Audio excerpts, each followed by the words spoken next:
she was in her car, and I'm sure you've seen the video. What did she do, JR? She tried to run over one of the ICE agents. Is that what she did? Allegedly. But that same ICE agent that shot the woman yesterday, it turns out that 6 months ago, in another operation, they ended up trying to stop an illegal migrant that they were targeting. Guy just slammed on the gas, and he dragged that ICE agent for over 300 feet, and the guy ended up having to be hospitalized, and he ended up having to get stitches. The same one Shine Bomb's presidential phone is hacked by the cartel. They're reading her conversations. But why does Israel have so much influence on American politics? I just don't think that the blessing of America is tied to how much funding we give Israel. Do you think the invasion of Venezuela and the capture of Maduro was a America first move? If you asked me that question a week ago, it would be a different answer for what I'm giving you today. And that is because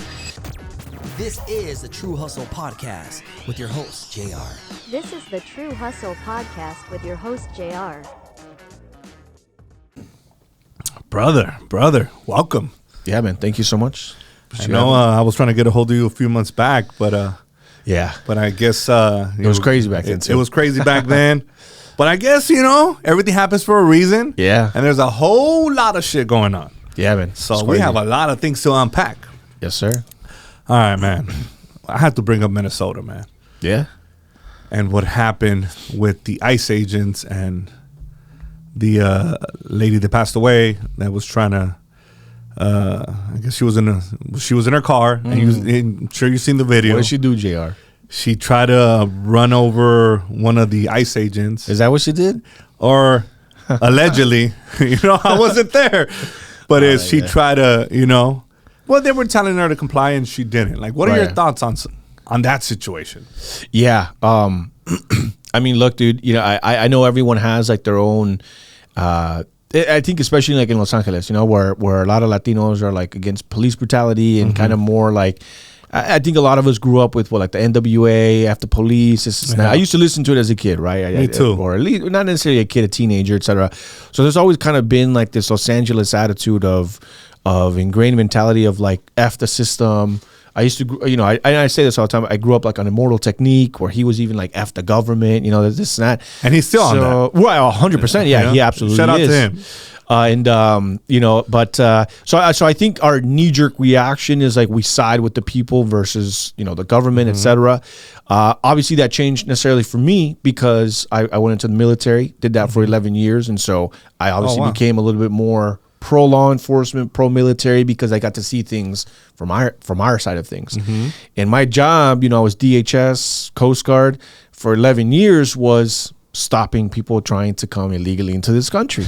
And I did it under President Obama, for all years. And he would thank us all the time. Like, hey, thanks for doing a good job. Thanks for stopping the drug trafficking, the human trafficking. Thanks for stopping the illegals at the border. This is that. And one of my jobs was actually a Spanish interpreter. And so my job was literally to tell the people trying to get here illegally, alto, like stop what you're doing. Stop your boat. You're not allowed to come into this country. We're going to board you and we're going to arrest you. And so that was my job for 10 plus years. And so immediately your audience is probably like, este vendido, whatever. But, it's just. It must be hard, though. I mean, to me, this is what I'll say is there was never an order that was given to me. And there was nothing ever that I partook in that I was like, damn, bro, this is bad. Like what we're doing right here. Back then, you got to understand, I was doing this 2006, 2007, 2008. It was mostly the drug interdiction, and it was mostly dealing with the cartel. It wasn't until like maybe 2011 that I was stationed in San Diego where we were doing a lot more migrant interdiction. So that was kind of new to me, and being a Spanish translator. But I get it. I mean, it's like, hey, this nation has laws. You break those laws, we got to enforce the penalties for those laws, etc. But anyway, I don't want to go too much into that, but I did want to go into what happened yesterday. Is so now my mentality is a little bit more changed. I try to see both sides, and the thing is also as a journalist, which is my official title, journalist, reporter, media, etc. I've been doing this since 2017 independently. I work with some small, contracts here and there, stuff like that, but mostly independent. And so I think what I try to do is I hate people telling me how I should feel. I hate when people tell me whose side I should be on because of my race or the color of my skin, etc. And so to me, first and foremost, I'm a Christian man.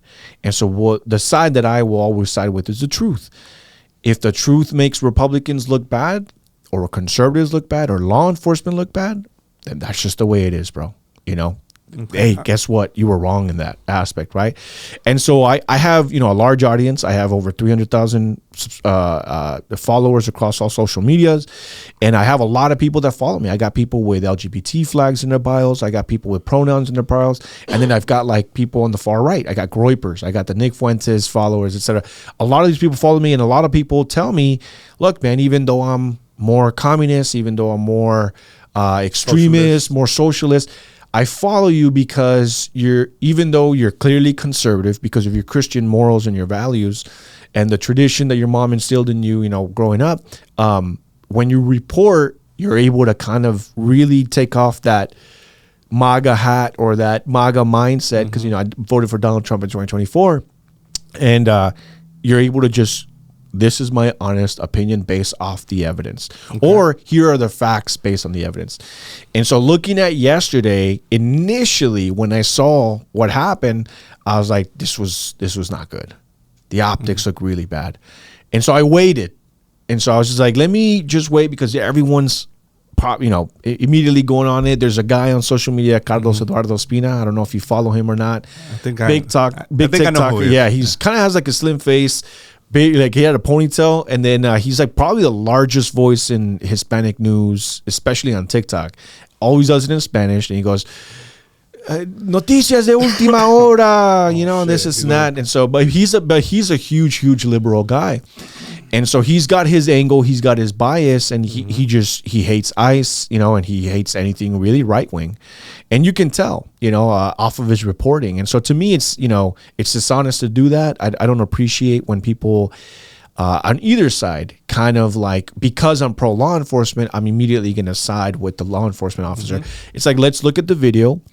And then what I did was I uploaded the video in slow motion for people. And they're like, you decide.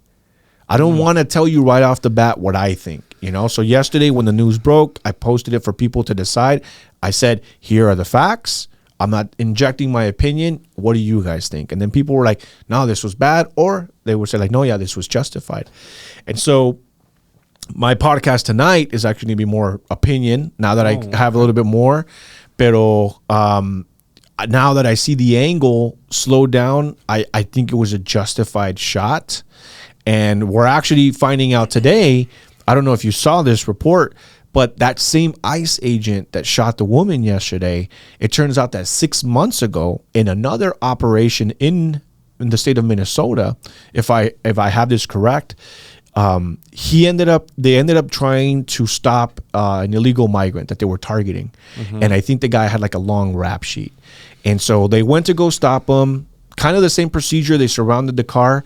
And then it turns out that the guy just slammed on the gas, and he dragged that ICE agent for over 300 feet, and the guy ended up having to be hospitalized, and he ended up having to get stitches. The same one, yeah. So Elon changes. Elon Musk, exactly. That changes the whole the perspective on his views, because you were part of the law enforcement family, right? Right. So you understand that adrenaline is associated with it. Now he probably has like, oh shit, this could happen again, but this time that changes everything, because now he's like, this one I might not make it. Right, exactly. So maybe his response time was quicker this time. See, last time I don't know exactly what happened. They showed the video of him getting dragged last time around. I don't have like the full clip for that. It was just like a report of 6 months ago. And so, yeah, I think you're right. I think it changed it in the sense that he's like, I've been here before, and I'm not making the same mistake I did last time. If this person puts the steps on the gas, I'm drawing my weapon and I'm going to shoot. And that's exactly what he did. Because people, I think that regardless of what side you're on, I've even had people on the right, people that, follow me and stuff. And even they said, bro, I'm very law enforcement.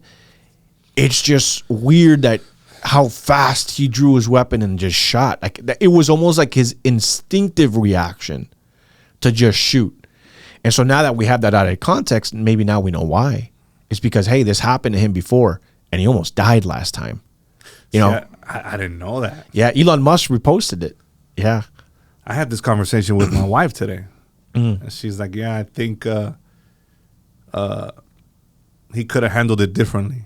Right. Yeah. And you know what my response was? I was like, well, I think he could have, but we weren't in his shoes. Right. Yeah. You don't know what's going through his mind. You don't know that adrenaline that's going on. Yeah. Like we only see that clip. We don't see the before. So there's a lot of factors, you know. Right. I also try to be neutral, and I'm really not trying. I mean, I'm always going to be pro law enforcement, but it's like right is right, wrong is wrong. But it's just a sticky situation, I guess, and maybe it could have been handled differently, but that's just major to me. Yeah. Because now you see the thought process behind it, brother. Yeah. He's like, oh, it's happening again. And this time I'm more ready than ever. And I'll be honest, you know, and this is just, again, my personal opinion is I don't really think that her intention was to kill the agent. Yeah, I agree. I think what ended up happening is she's part of these caravans of these anti-ICE protesters that are following these agents around, because now people are trying to they're trying to be like, oh, look, there's video of her, you know, trying to wave them by. You know, like, hey, just go ahead. I don't know if you guys saw that video. No, I so didn't. people are trying to justify because they're saying, oh, this woman was out there specifically to protest ICE. But then there's like a video of her, like when she was like pulled over, she was trying to let the ICE agents go. But the thing is after they go, they chase the ICE agents, and then they make, you know, they blow on the horns and they're blowing the things, like saying like, hey, ICE is here, you know? And from what I understand, again, you know, people, please correct me if I'm wrong, is she had already been doing this multiple times. She was known to the ICE agents because she's part of those caravans that follow us around and advise and let people know and alert people know, right? Whatever. And that's fine, right? I'm not saying she's breaking the law and doing that. I don't know if there's laws against that. I don't know. I'm not saying she was right or wrong for it. But what I'm saying is, again, if you know all the context, you'll understand what's going on. And I think the agents were like, no, bro, that's enough. We've had enough. You're impeding in our raids. We're pulling you over, and you need to come with us now, which we've seen happen before, you know, with the caravans people. They're like, hey, and Donald Trump has said it, if they are impeding in your investigation, that's your call to make. You can pull them over and you can arrest them. Are these caravans being funded by somebody? You know, I don't know. I know that a lot of the activists, you know, a lot of them are like part of DSA, the Democratic Socialists of America, PSL, the Party of Socialism and Liberation. Basically, there's these Democratic groups, and a lot of them are very passionate about this. They're like, hey, we care about our community, and I think a lot of it too is just people. It's just people saying like, we've had enough. We don't want this in our city. We don't want this, whatever. And so I think that, you know, they get in their cars and they're like, what can we legally do that notifies people, you know, whether that's making posts, hey, there's a checkpoint here, or we notice these cars posting pictures. So long as it's not illegal, I know people get upset about it, but it's like, hey, bro, if it's legal, it's legal. You know what I mean? I can't blame these people if they're legally doing what they're passionate about, et cetera, whatever. As far as like the caravans, it might be a mix. Like there might be a couple people that, you know, they probably make money off of these nonprofit organizations that they belong to, and they're like, hey, I'm getting paid anyway. Why not go do this stuff? You know, I'm sure you've probably interviewed many people or been in touch with people that are just organizers. They're political organizers, and that's how they make their money. Is people donate, do memberships or whatever, and this is what we're paid to do. We're paid activists, right? I don't think it has to be a derogatory thing. I don't think it has to be a disparaging thing. If you're paid, you're paid, you know? But I also think that there's like this misconception on the right where everyone thinks that every protester is paid. I'm like, bro, that's just not the case, because I've been covering protests in Los Angeles since 2017. I've interviewed tens of thousands of people in my time of covering protests. And I can tell you for a fact, a lot of these people are just people that feel passionate about it, people that their families have been impacted by it. Again, sure, maybe the people organizing it are, you know, the DSA, the PSL, the Brown Berets out here, the Chicano nonprofit, whatever. Yeah, that's fine. And maybe, yeah, they are getting paid by their members or special interests, Soros, who knows. But to say that everyone's a paid protester, I just disagree with that. You know? I agree. There's a good portion of them that are paid, but I don't think everybody's paid. Right, yeah. So back to this whole Minnesota stuff, because there's a lot going on over there. Yeah. So I don't want to, I don't want to start no conspiracies. So I want more facts, right? So I'm like, there's a lot going on with Tim Walz out there.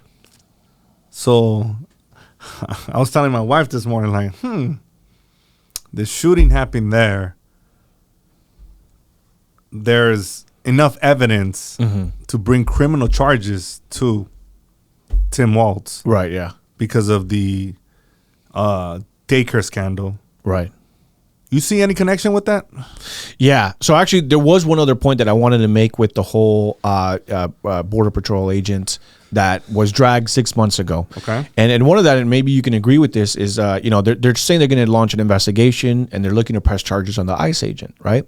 One of the things that when people saw the video of him getting dragged 6 months ago, like kind of what you reacted, what was like, oh, that gives them more reason to be a little bit more, like aware or whatever.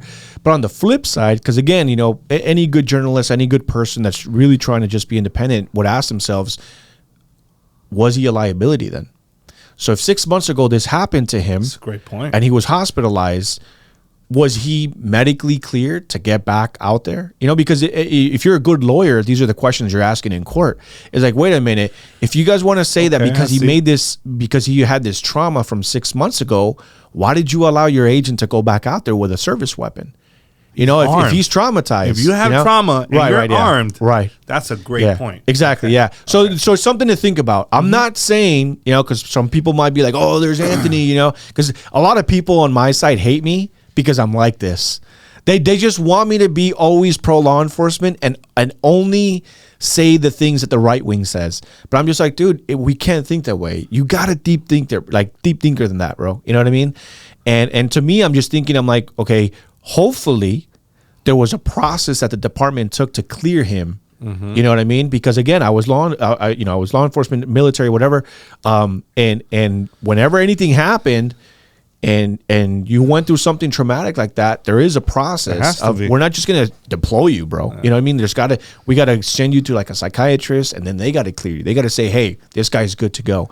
So I'm wondering if there's a process and what that process looked like and if he was cleared, because if the court comes to find out that maybe there was a process and the guy was just like, I don't want to go through therapy, bro. I don't need this crap. You know what I mean? I don't want to go to therapy. Then the lawyer can be like, had you gone to therapy, the psychiatrist might have been like, we're not clearing you. Like, you've got some, because I mean, think about it. You were on duty and you almost just got killed. You got dragged 300 feet. You don't think that's a traumatic event? And for them to just like, all right, here's your service weapon, how fast was he allowed to go back out there, And again, I'm not trying to chastise the guy. I'm sure he's a great agent. He's putting his life on the line every day. I have massive respect. But again, I'm just thinking how an attorney would think. And those are the questions I would be asking. Because now, if the department failed to properly clear this guy, then now he's a liability. And again, but here's the thing is, no matter what, I just want to be very clear, I still think it was a good shot. No matter if he had trauma, no matter what, I think there's enough evidence from what we've seen that it clears him. That he's like, look, it's clear that he was about to be ran over. Trauma, no trauma, an experience 6 months ago, an experience 6 years ago, it was a good shot, et cetera. It's tragic. Yes, there's people on the right wing that are posting memes about her. And I'm just like, bro, this See, is that's not cool, bro. I don't appreciate that. Yeah, no. That is not cool, bro. And the thing is, they'll justify it by saying, well, they made fun of Charlie Kirk. So what? And I'm That like, bro, wasn't but- right either. Exactly. And I'm just like, bro, two wrongs don't make a right. You know what I mean? Yeah, I said that earlier. Yeah. Well, I said that shit earlier. Like, two wrongs don't make a right, brother. Yeah. Like, look. No, exactly. Yeah. The whole Charlie Kirk situation, people making fun of him and all that shit, man, they need Jesus. Okay? 100%, yeah. And now, on the flip side, now you have these right-wing people yeah. Doing the making same fun of thing. that. Nah, Yeah. bro. Like I can't saw, stand with that. I saw someone, and I'm not going to say the name because I just don't want any problems, but someone that's a huge right-wing influencer, big name, like in the White House, you know, et cetera. And this person posted a picture of the woman's vehicle. And the vehicle is being sold on Craigslist, right? It's like a joke, and it says $2,000 or best offer, lightly used, might have some bullets on the windshield, whatever. And I'm like, bro, at the end of the day, this was a woman that, despite her political ideology, and here's the thing too, man, is, bro, I've got 3 children with 1 on the way, and you can't pay me enough to go out there in my vehicle and go protest, especially when the protest is about ICE agents grabbing Somalian fraudulent people. I mean, just think about how crazy this is. This woman is seeing ICE agents being deployed to her town and her county because it has been discovered that Somalians are using her taxpayer money fraudulently against her. So she's probably living a less than normal quality of lifestyle because of the mass fraud happening rampant with this mass immigration, the Somalians, etc. And she's out there defending them. And then I saw the memorial for her that was held for her last night. There was not a single Somalian there. There was not a single Mexican there. You don't think these people care about this woman? Yeah, it was all just white residential people. And I'm like, bro, these people, she's out there fighting for them, lost her life, leaving her child behind, completely parentless. She had 3, I think. Right? I think so. I think the one that I read about, it was like she had it with like her husband or something, and her husband died in 2023, I believe. So now the kid's not going to have any parent. And so I'm just like, dude, you can't pay me enough to go out there. I massively respect people. And I say this all the time, and this is one of the things that the right hates about me. I massively respect the left so much because at least they're out there fighting. As much as the right one says, what does protesting do? What is that going to solve? I'm like, you know what, bro? It's better than just complaining online like the right usually does. And then they do nothing about it, you know? But, yeah, so I just wanted to just circle back with that. But the question that you asked was with about Tim Walz and him kind of, So yesterday, what a lot of people weren't paying attention to, before the shooting happened, I was actually tuned in to a congressional hearing by the House Oversight Committee and the Republicans, and they brought in the state legislators and other people that were talking about the fraud that's happening in Minneapolis. And so basically they brought in all these statements and evidence, and they're like, dude, it's really bad. It's worse than you guys even know. And we've been talking about this. And here's the thing too, is people don't understand. People want to make the argument that this is a right-wing YouTuber who's just looking to stir trouble. I don't know if you've seen him, but this has been going on since at least 2015. Local news in Minneapolis has video evidence of envelopes full of cash being handed to parents who are part of this child care scheme. They've been reporting on it since before Trump was president. And people want to sit there and with the audacity to say, this is all right-wing propaganda. This is because some right-wing YouTuber went to Somalia because he's racist and wants to see Somalia. And I'm like, dude, look, man, I love my people. I love my fellow Americans, left or right. I'm friends with a lot of Democrats, bro. I just had, not even like a couple weeks ago, I had a guy that called me up, strong Democrat guy, like Bernie Sanders Democrat guy, says, I'm looking to run for office. Is there any way? I know you're a Republican. Would you be wanting help? I'm like, dude, I'll help with messaging. Of course. If you're a good person and you want to run on good policy, I will help you. I will agree where I need to agree and disagree where I need to disagree. All left versus right stuff, a lot of it is a psyop. We're fellow Americans. I would never look at a Democrat American who maybe we align with, 90, 80% of the stuff. And, oh, that's my enemy. No, dude, a lot of our enemy is, Washington, a lot of this establishment people, et cetera. But anyways, sorry, man, I have ADHD and sometimes I just, I get sidetracked. Yeah. Pero, so what ended up happening was Republican Congresswoman Ana Paulina Luna, what she said was that there was enough evidence and testimony to basically bring criminal charges against Governor Tim Walz and when was the that? Attorney General. This was yesterday morning. I'm lying to you if I would tell you it was before the shooting, but it was more than likely around the same time. I don't know which one happened first, the shooting or that. The oversight hearing, 100% I can tell you for a fact, it was happening before the shooting. Then the shooting happened, and of course that took over all the news. But Ana Paulina has a tweet, and don't quote me, but it basically she was saying, I believe we have enough evidence. I believe we have enough people willing to testify. And I am now referring Governor Tim Walz of Minnesota and the Attorney General. I don't remember his name. I think it might be like Keith Ellison. I'm not sure. I might be botching it completely. I apologize. But I do know it's the Attorney General of Minneapolis. And they're both gonna get referred to the Department of Justice for criminal charges. And there was like zero airtime about that because the shooting happened, and who's on TV? Tim Walz, and he's talking about how people need to hit the streets peacefully. Talking about we need Los Angeles to rise up and stand up with us. We need Chicago. We need Portland. And the reason why he's listing these cities is because there are other cities that have been hit hard by ICE, right? And but they're Democrat cities, right? Democrat-led cities, yeah, and a lot of them in Democrat states. Like California is Democrat state, Oregon's a Democrat state, Illinois, I believe, is a Democrat state as well. And so, yeah, man, it's I'm not saying it's convenient timing because it's terrible what happened. But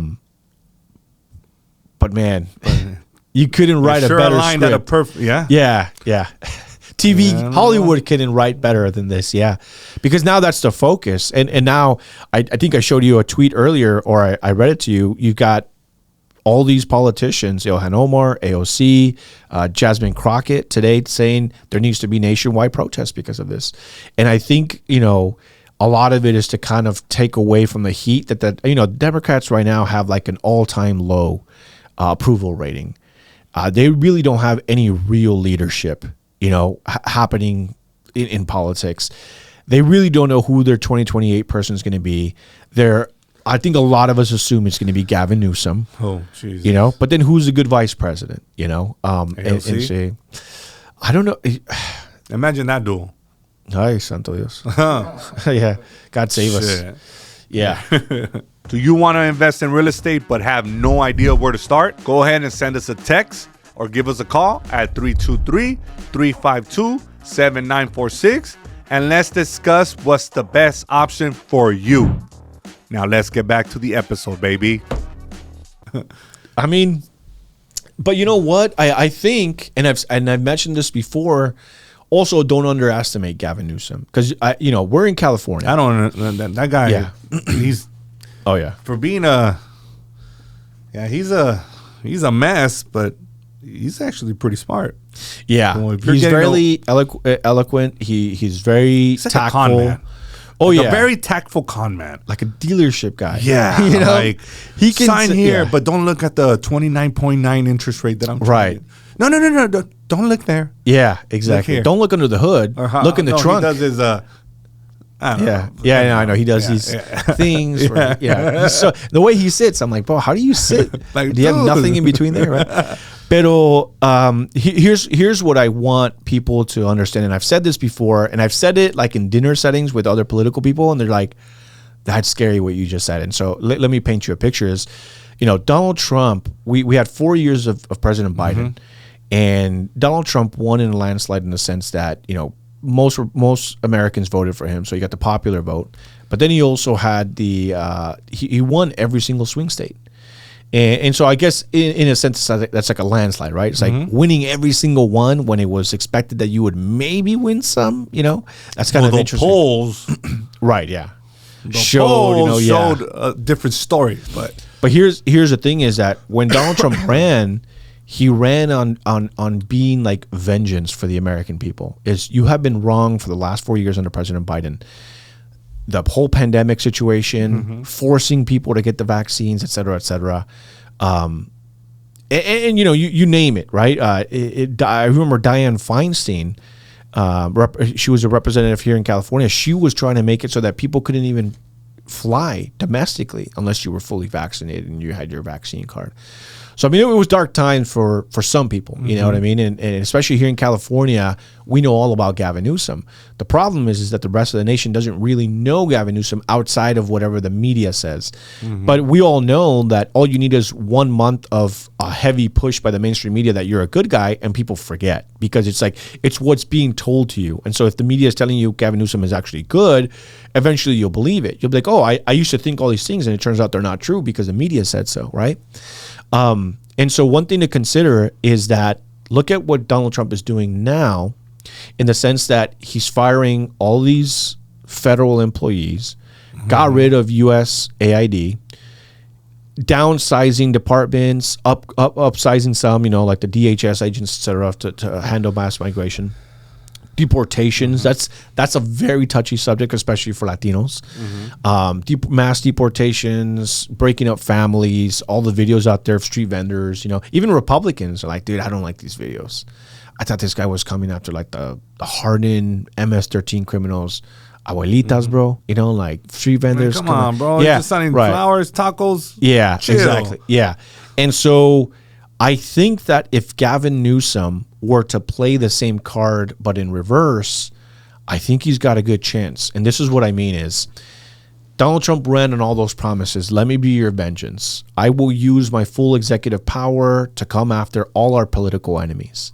And there was a lot of people, even that were independent, that were disgruntled because maybe some of them didn't want to get vaccinated. They're like, dude, I can't believe Biden made me do this, right? Whatever.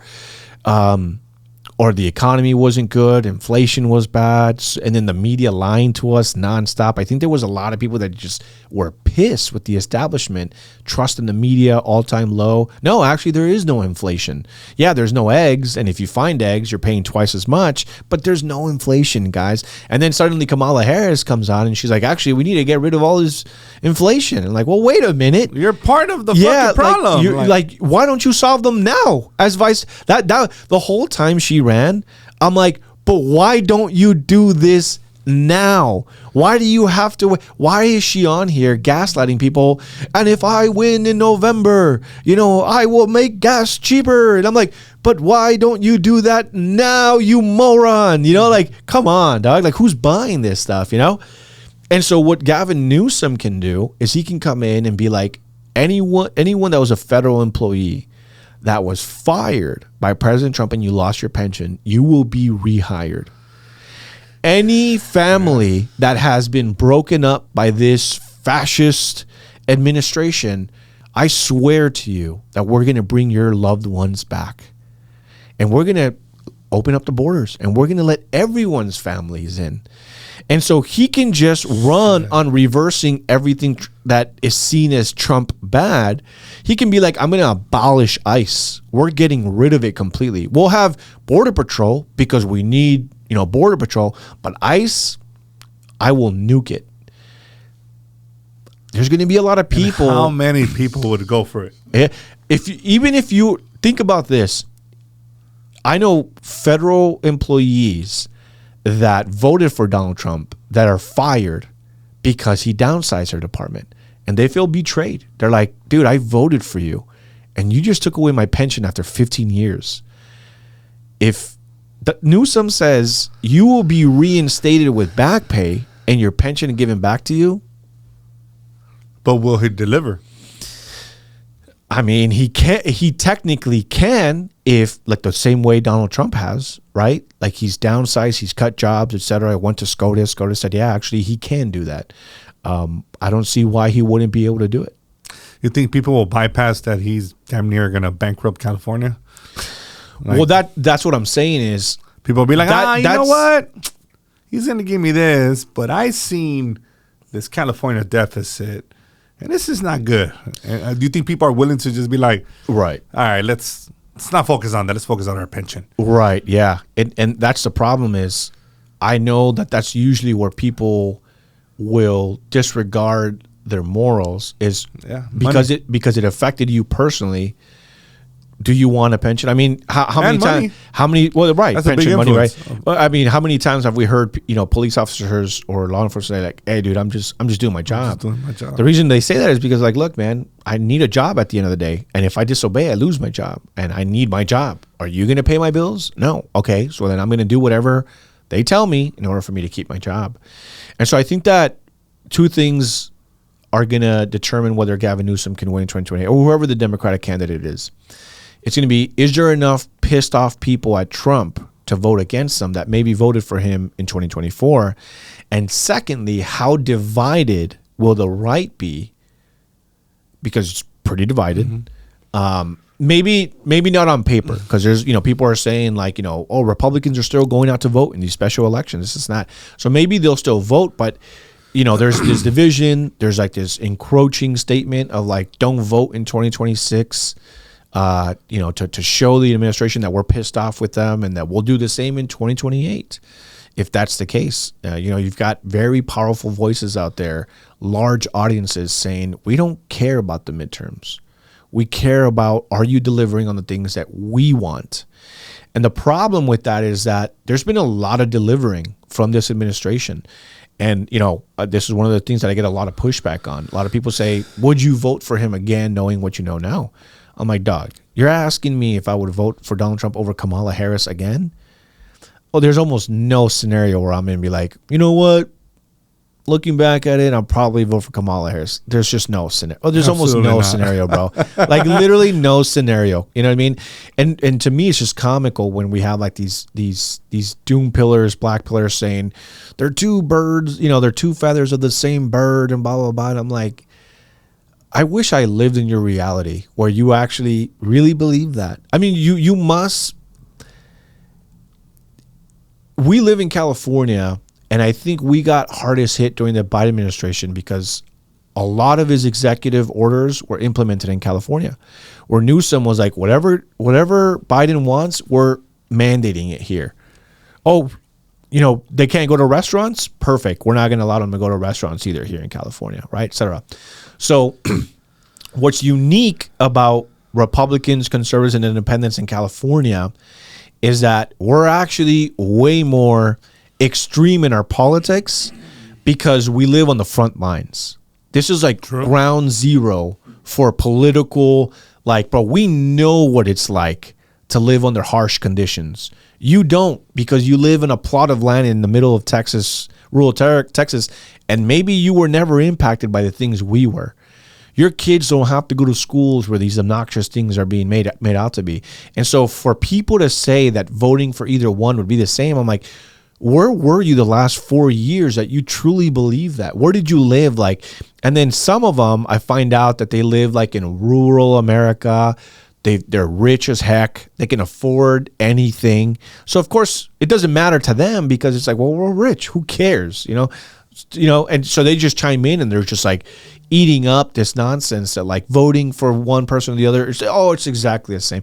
In some instances, maybe, you know what I mean? Like support of Israel. That's one thing that like maybe both sides, it's like, it doesn't matter who you have. There's always going to be like this big support for Israel, which I do think is changing, and I do think it's changing in politics. You've got candidates running for governor as Republicans or as Democrats, basically saying, I will not touch a single AIPAC dollar. I will never mention Israel, et cetera, et cetera. So, I mean, the political climate is changing in that regard. I don't know how far it gets. I think it'll maybe change the dynamics for 2028. Whatever presidential candidate starts talking about Israel, maybe they just won't have any support at all, But we'll see, yeah. But why does Israel have so much influence on American politics? I mean, the on paper answer is, they're our greatest ally. They are, someone that has our best interests in mind. They are the only democracy out in the Middle East versus all these Islamic regimes out there, et cetera. And I guess that sounds good on paper, right? It's like, oh yeah, of course, we want a little mini America out there, you know. But what's interesting is when I push back on that. Not saying, by the way, I believe what I just said. It's just that's what's on paper. But when you know, it's a conversation that I have with people is like, can you name something that Israel has done for us in the last 3 decades that we can point to and be like, had Israel not intervened in that regard, America would be gone. And there's never anything people can point at, you know, to be like that. True. So I think a lot of it's not even so much the political reason. I think a lot of it is because a lot of Christians in America believe, you know, like the Zionism, basically, that, you know, Israel is God's chosen land, and that the people there are God's chosen people, the Jewish people. And so I think that more than anything, I think it's that, and I think it's that promise of like, you know, the text in which they believe it says, if you bless Israel, then you too will be blessed, which is nowhere to be found in the Bible. It's actually, you know, a promise that God made with Abraham, saying that those that bless you, Abraham, will also be blessed. And then it goes into context that they was speaking specifically into that time, but then God did away with Israel to punish them because they kept, you know, not listening, etc.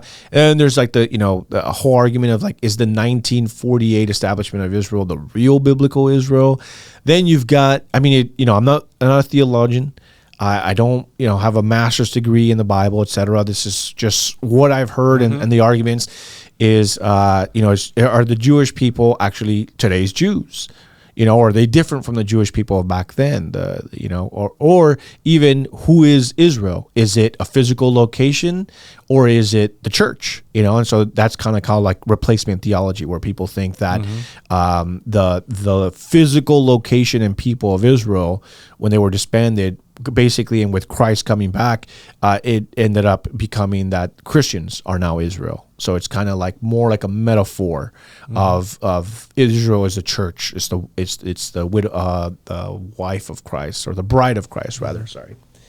So I mean, I think that, to answer your question, I think that that's why there's a lot of support. Is I think a lot of people truly believe that that if we bless the Israel of today, that we will be blessed. You know, but even then, I tell people, like, does it look like we're a nation that's been blessed, or does it look like a nation that's been getting worse, you know, year by year? And so I just, me personally, man, like, just again, please, you know, and I tell the people all the time, don't listen to me for Bible stuff. Don't listen to me on what to believe on this stuff. Just me personally, again, this is my opinion. I just don't think that the blessing of America is tied to how much funding we give Israel. Like, what does blessing Israel look like? Like, okay, so if I ask you the question, what does blessing Israel look like to you? Like, so if people believe if we bless Israel, then we too will be blessed. What does that look like to you? We could bless them with prayer. That's actually my literal answer. I say, can I just pray for them? Is the only way we bless them is to send them billions so they can have all this military power? Is 2 tanks double the blessing versus if I just gave them 1 tank? Is that only one-time blessing? Now, you know, if like, I send them 2 billion instead of 1 billion, are we gonna bless twice as much? Exactly. Or can I just bless them by just saying a quick little prayer for them? Right, that's what I'm saying. I'm like, dude, wherever Jews exist in America, if they need standing up for, I will stand up for them. But it's not. I don't feel it's my duty as an American to be okay with us sending weapons of war to Israel, and then just defy what our president wants. There was that one time where they supposedly were sending, you know, Israeli jets over to Iran, or they were about to deploy some missiles, and President Trump got on Truth Social, like in all caps, stop it now, return to base, better come back now, I never authorized it. And there's just been so many times where like Trump has said, you're not doing that, and then Israel's like, we're doing it anyway. Well, one of those examples for is when they bombed Qatar, when there was like this people that were sent in from, I forget, like Palestinian people, and there was a convoy there, and they were supposed to kind of talk about what's going to happen to Palestine. And then Israel ended up bombing Qatar, and they ended up killing, you know, all these delegates and all these people, this envoy or whatever. And Donald Trump had Netanyahu come to America and apologize for what he did. He had to read it off a piece of paper. I don't know if you remember that. No, I don't. Yeah, I don't know if it was in the Oval Office, but So an apology because an apology he killed to a bunch of Qatar. people. Yeah, he apologized for it. Yeah, and then also there was a time where the Israeli military accidentally ended up bombing a Christian church inside of Palestine. And I think it was like one of like the oldest churches, or like the first church or something like that.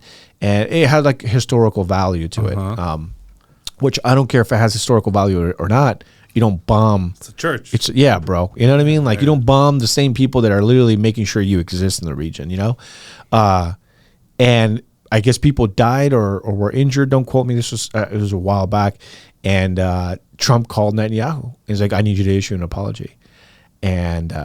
But Netanyahu apologized. He came out with a tweet. He's like, I just heard the report that we hit like a church. We're so sorry. We're investigating it. People pressed. Yeah, exactly. Yeah. That's just wild to me, yeah. bro. So, I mean, you know, I think that there's been some pushback. Again, some people are just not going to be satisfied. Like some people, it's like, unless we nuke Israel, like ourselves, they'll never be satisfied with the situation in Israel. To me, my position is just like, I will bless Israel by praying for them. I wish them all the best. Don't start any wars that you yourself can't defend. Don't expect us or our men. You know, like I was telling you earlier, my son's in the Air Force now. So people tell me like, why do you care if we send troops? I'm like, because my son is a troop, you moron. That's why. That's I don't want my son to go die for forever wars or other wars that we didn't start ourselves.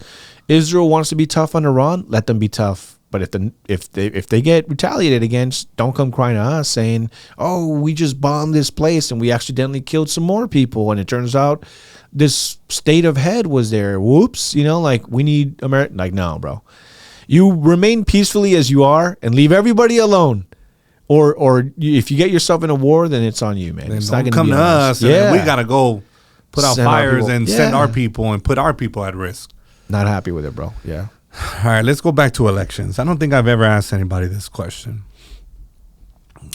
but I have to ask it because I think about this a lot. That 2020 election, do you think that one was rigged? I like the way you said it. I like the word rigged. I don't like the word stolen. And I've said this for years. I believe that almost every election has been rigged. And what I mean by that is that there are things that shouldn't be happening naturally that are unnatural, and it's why one side gets a push over the other. For example, mail-in ballots. We know for a fact, I mean, you've got to be a stupid loser. Sorry, you know? You've got to be so stupid, dog. Like, you shouldn't be allowed to vote if you really believe that there's no rigging happening. And I will say this also, preface this, I believe it happens on both sides. I think it happens for Republicans in some counties where they already got it down, and I believe it happens with Democrats. Because people come after me all the time, they're like, "Oh, you would never say that if, like, you know, I'm like, bro, if it's wrong, it's wrong. Like, why are you coming at me thinking you've got me? Like, bro, you don't got me. You know, like you're never gonna have an aha moment with me, dog, because like my foundation is Christ. I literally have John 8:32 on my bio. And the verse says, "And you shall know the truth, and the truth shall set you free." It doesn't, like, the truth doesn't belong to Republicans or Democrats or their voters. The truth belongs to God alone, because God is truth, right? You knowing it, like, if it offends you, sorry. You know what I mean? Like, yes, there's only two genders. Sorry if that offends you, you know? Also, yes, Republicans cheat. Sorry if that offends you. What I hate is like this hyper partisan from these people. Like, you can't be part of a cult. It's okay to say Trump did something bad. Sometimes I'll have an opinion. I'll be like, bro, what Trump did, this is not good. I don't like that. I don't like the optics of it. I don't care for what it means for us. And then people just come at you and they're like, "Didn't you vote for the guy?" I'm like, "Yes, and I do it again." I'm just saying, not good, right? Etc. But your question in 2020, there's actually a very interesting article that I just read. It's actually a journalist quoting a journalist. So House and Habit, I don't know if you know who she is. think so. She goes by she goes by House and Habit, but her name is Jessica Reed Krause, and she's kind of like a Maha mom, right? She lives actually out here in LA. She's got I think 1.2 million, 1.3 million followers over on social media. She just came out with an article post Maduro extraction on an investigative journalist who talked. You read it? So you know what I'm talking about. Okay. So for those of you who don't know,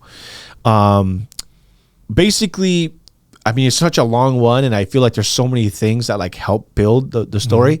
But basically, people believe that the 2020 election was rigged heavily. A mass mail-in ballots, but specifically the Dominion and Smartmatic machines. And the article, this investigative journalist says that Smartmatic was basically created in Venezuela. That Venezuela is like headquarters of and like main HQ hotspot for election rigging around the world. So the article goes on to say that there's these whistleblowers that the CIA is protecting that say they have undeniable truth that Venezuela has helped rig elections on behalf of the elite. And they've been rigging elections in up to 72 countries, including the United States, using the machines, et cetera, et cetera. And so they said that that's what they did in 2020, that this was like the first time they successfully were able to rig an election of that capacity. But it wasn't like the machines weren't the only thing. Mass mail-in ballots, Republicans voting only one day versus Democrats harvesting ballots and paying people to harvest ballots. So that's like another way of rigging, right? Like Democrats are known to funnel money through nonprofits to pay people to go ballot harvest. For example, apartments.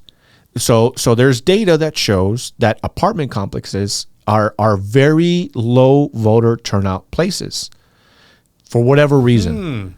I don't know if it's like because like these people are living in apartments and they're trying to make it out of the apartment. So they're working 2 or 3 jobs. They're busy. They're not getting the mail. The mail gets mixed up. Who knows, right? Whatever.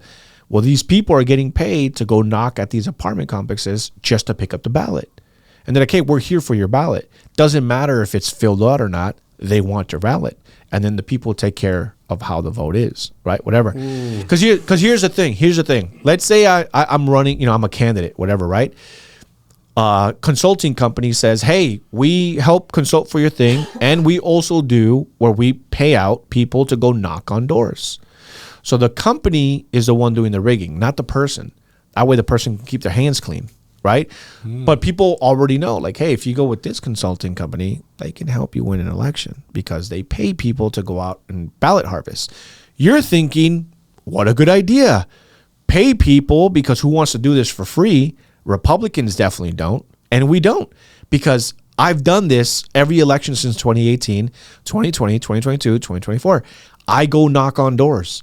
I go try and ballot harvest. Republicans don't trust their ballot in anyone's hands, so it's already a few thing to go. So all I do is just remind them, please go out and vote maybe for this person, right? The person that we're out there endorsing or whatever. So you go door to door. We go door to door. Absolutely. Oh, shit. And real deal right here. But here's the thing is that here I am on my page of 300,000 people, a lot of people complaining to me, why is there never change? Why is California not changing? How come this and that? And I'm like, all right, well, guess what? This Saturday, we're all going to gather at this little cafe and we're going to go knock on doors. You know how many people show up? 2. On a good day. No te miento, bro. Sometimes there's been times where it's only like 5 of us. And people, and you know what's even, it's not that it's embarrassing for me. I think initially it was, is that people think that with a large social media following, that like everyone's like a ride or die for you, So people just assume, oh my God, Anthony's going to come and knock doors for this candidate. We're about to have like 100,000 people show up. Nobody wants to come do this work, bro. Nobody does. That's the problem with Republicans. That's why I also hate when Republicans like, oh, they're stolen, they're cheating. Who cares? I'm just not going to vote. I'm like, bro, take a look at the vote. Just look at the voter turnout on where the Democrat won. 40%, 50% of the Democrats ended up turning out and voting for this person. 15% of Republicans went out and voted. It's just a math thing. Why would you think you're going to win if 40% of Democrats are voting for Democrat, 15% of Republicans are voting Republican? Why would you think you're going to win? And that's not to include the fact that in most counties, Democrats out-register Republicans 2-1. The whole state of California, I think Democrats have like 9 million registered Democrat voters, and then Republicans only have like 4.5 million. I think we just crossed the 5 million marker. The thing that helps Republicans is that there's also like 3 or 4 million registered independents. So those are like the people that you want to fight for. You know what I mean? Like those are the people you want to. Those are the people that need to be convinced one way or the other. You know what I mean? How much of an impact does not requiring an ID to vote have on elections? So that's a good question, and it's a valid question. I think it's an insult to us, to black people, to brown people, to minority people, to say that we're too stupid to be able to acquire a license, because there have been gubernatorial candidates, governors, sitting elected officials that say the reason why we don't do voter ID is because it's racist. White people are able to obtain a license more easily because, they're smart. But brown people and black people are too stupid. Basically, they don't say those exact words, but, that's basically what they're alluding to. You know what I mean? There was even like a statement by the governor of New York, Catherine Hochul, I believe her name is. She said that, black people don't have access to laptops, or in a lot of cases, they don't know what a computer looks like. And I was like, damn, dog. If I were black, I would never vote for this person again. But then black people go out and they vote like 90% Democrat, whatever. It's the high. I think the black community is that allowed? Is that a proper term still, black? Or do we have to say African American? I mean, I would use black or African American. All right. I still call. As long as we don't get canceled, that's all. Yeah, we're good. We're good. Yeah, all right. So the Africanus Americanus community. I think they're the highest propensity voters for Democrat. I think it's something like 90% plus vote. And I think the second one is Jewish people. Like almost 80% of all American Jews vote Democrat. Why? I don't know. That's just to me, it's like, Yeah. No. You know what I think it is at least with the black community, the Afrikaners, is that they have a high divorce rate, and the state takes care of the moms. And so I think by default, they're like, well, we need to make sure we keep electing for the party that takes care of people that live in this manner. Why stay married? I mean, I don't know if you guys have come across this, but I've come across people that refuse to get married, even though they got kids together, because they get more benefits claiming single parent. And so, so why get rid of the people that are going to make sure that system remains? That's giving you that extra money, right? Whatever. And so I think that that's a part of it. With Jewish people, I don't know, because I think a lot of them, if I'm correct, Jewish people have the highest IQ than any other people in the nation. Check it. Okay. I thought it was Asians. I think they're second. Oh, really? And then I think white people are third. Okay. I think If I remember. minorities in general are more likely to vote Democrat. Yeah. Yeah, and that's a very small minority, because you're talking about what, like 2% of the population? Exactly. 1% or 2%, something like that. Yeah, I'm not sure exactly. And then I think it's Hispanics, I think, are third. Okay. So I think blacks, Asians, and then like Latinos and stuff. Okay. But that's obviously changing. 2024 showed that Donald Trump had over 40%, which historically it's always just been like a third, going back to like the 40s, 50s. It's usually always been like a third of the Latino vote. I think Nixon got like the second highest. So like you said, the black voters are 85 to 95%. Yeah. Hispanic are the second highest. No, but we're talking about IQ. Oh, IQ. Yeah. Yeah. So you're saying who has a higher IQ amongst minorities? No, just in general. Yeah. What were we talking about that before? I forgot, but I didn't forget, actually. We were talking about the IQs, and this is why certain people vote for certain parties. Oh, we were talking, about like why do they? And I think a lot of it has to be like with the social factor, with that. And but it's weird because in California, it's like we keep voting the same way, but things just keep getting worse for us. But that is a very, very true statement. Mm-hmm. And I think Californians keep on voting for the same shit. Yeah. And they're expecting a different result, when I think we've reached the point now in 2026 that we might see some change, because I think people are tired. And I think people are willing to be like, you know what? Well, obviously, this isn't working. Yeah. So let's just give this a shot. And they're more open to it.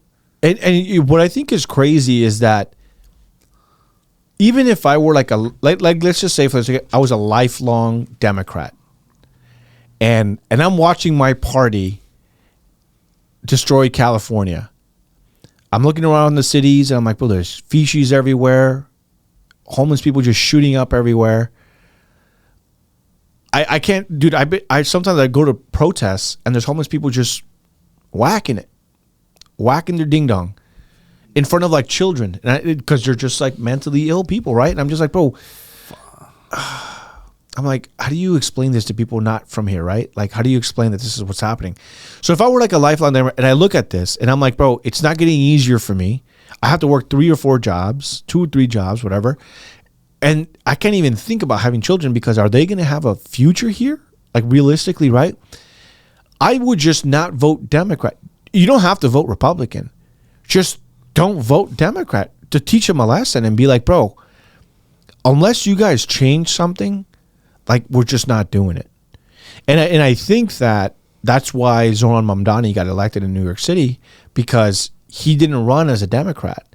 He proudly said, yeah, I'm a socialist. Yeah, we're just going to go ahead and take money, take property, and make sure that we fund the underclass, the people that have been robbed, of this lifestyle, of this dream. So we're just going to take from the rich and we're going to give to the poor. How realistic is that? Is that it happens, or that it happens? Like his socialist ideologies. Okay. How realistic is his plan in New York? Okay, so are you asking how realistic is it that it becomes true, or how realistic is it that it becomes true and it works? That it becomes true and it works. Okay, so I think it will become true because he has no option. He is the first, correct me if I'm wrong, openly socialist man to run as a socialist. Yeah. If he fails, and he fails badly, which we can make the argument it might, then people are just not going to buy it anymore. Because for a long time, the left has just been moving more and more left. And it seems like the Democrats, at least in California, have not been able to deliver. So naturally what ends up happening, and I think it happens on both sides, and I think why continued support for Trump is on the rise, I think he has like the highest approval rating since October, I believe, is because the right is going more right and the left is going more left. And so with the left, they're just like, we're no longer running as Democrat light. We're just straight up saying, yeah, I'm a socialist. Sue me. And so I think that people are trying to say, we've done the whole Republican thing, and they ended up being a bunch of Zionists, neocon, bootlickers, whatever. We're done with that, which is why there's this kind of fraction on the right where it's kind of going more like the America First, the Nick Fuentes, the we disavow Israel. We want nothing to do with these countries anymore. We don't want anything to do with that. We want to only preserve the America First, right? And that's why, again, you have these candidates that are running now, even for state governor, that are saying, yeah, I'm running on those policies. So on the left, you're getting socialism, and on the right, you're getting America First. Those are like the one step over. You're no longer just getting a Republican, a George Bush Republican. Now now you're not even getting a MAGA Republican, because now people are just like, even that's not enough. Now you're getting like America First nationalism, where we don't care about any country. It can be Venezuela, it can be Israel. We're done with this. We're done with it. And on the left, they're like, we're done with the Democrats. We're done with, whatever. Now we're running as socialists. And so with Mamdani, it's not that I hope he succeeds. It's just, that's just the way it is now. he is the future. Because the left has relied on Democrats, again, what have they delivered? What have they accomplished? Can we look at one thing that Democrats did? What is the last thing that they praised so much? Obamacare? When did that happen? 2012? What have they done since? Right. What have they done since, right? Et cetera. What's their biggest accomplishment since? There really isn't anything that they can point to. But with the right, now we've got this kind of MAGA and America first, and there's a lot being accomplished there. And people are happy with what's happening. Believe it or not, the approval for what we just did in Venezuela is pretty high. Even among Latinos. They're just bro, I'm actually for this. All right. Now that you brought that up, I want to. Do you think the invasion of Venezuela and the capture of Maduro was a America first move? So what's so interesting is that if you asked me that question a week ago, it would be a different answer for what I'm giving you today. And that is because there is a massive shift happening right now. And what that shift is, and if you're paying attention, you can see it, is we're talking about we're going into Venezuela. We're talking about, I don't know if you saw the reports, Donald Trump is talking about purchasing Greenland. And now he's talking about direct payments to every Denmark national of $100,000 if they were to succeed from Denmark and become American. What is happening right now, and Tucker Carlson, this isn't just me, whatever, prominent conservative voices are talking about this as a reality, is that America is no longer just worried about itself as a nation. It's now worried about itself as a hemisphere, which is why they're going all the way down to Venezuela and they're going as high up as Greenland. Because you're wait a minute. A lot of the problems that we underwent over the last 4 years, and a lot of the problems that we might be facing in the future with Russia, China, Korea, Iran, whatever, is because they have a lot of influence in the Western Hemisphere. Again, you have to be living under a rock if you're not paying attention to what's happening in Latin America. You have Chinese influence. You have Iran building ports, China building ports, Russia building ports. When they went after Maduro, a lot of people might not know this. A lot of the security detail around Maduro were Cubans, Cuban special forces, not Venezuelans. And people are well, wait a minute. Why the hell were there Cubans defending a Venezuelan president?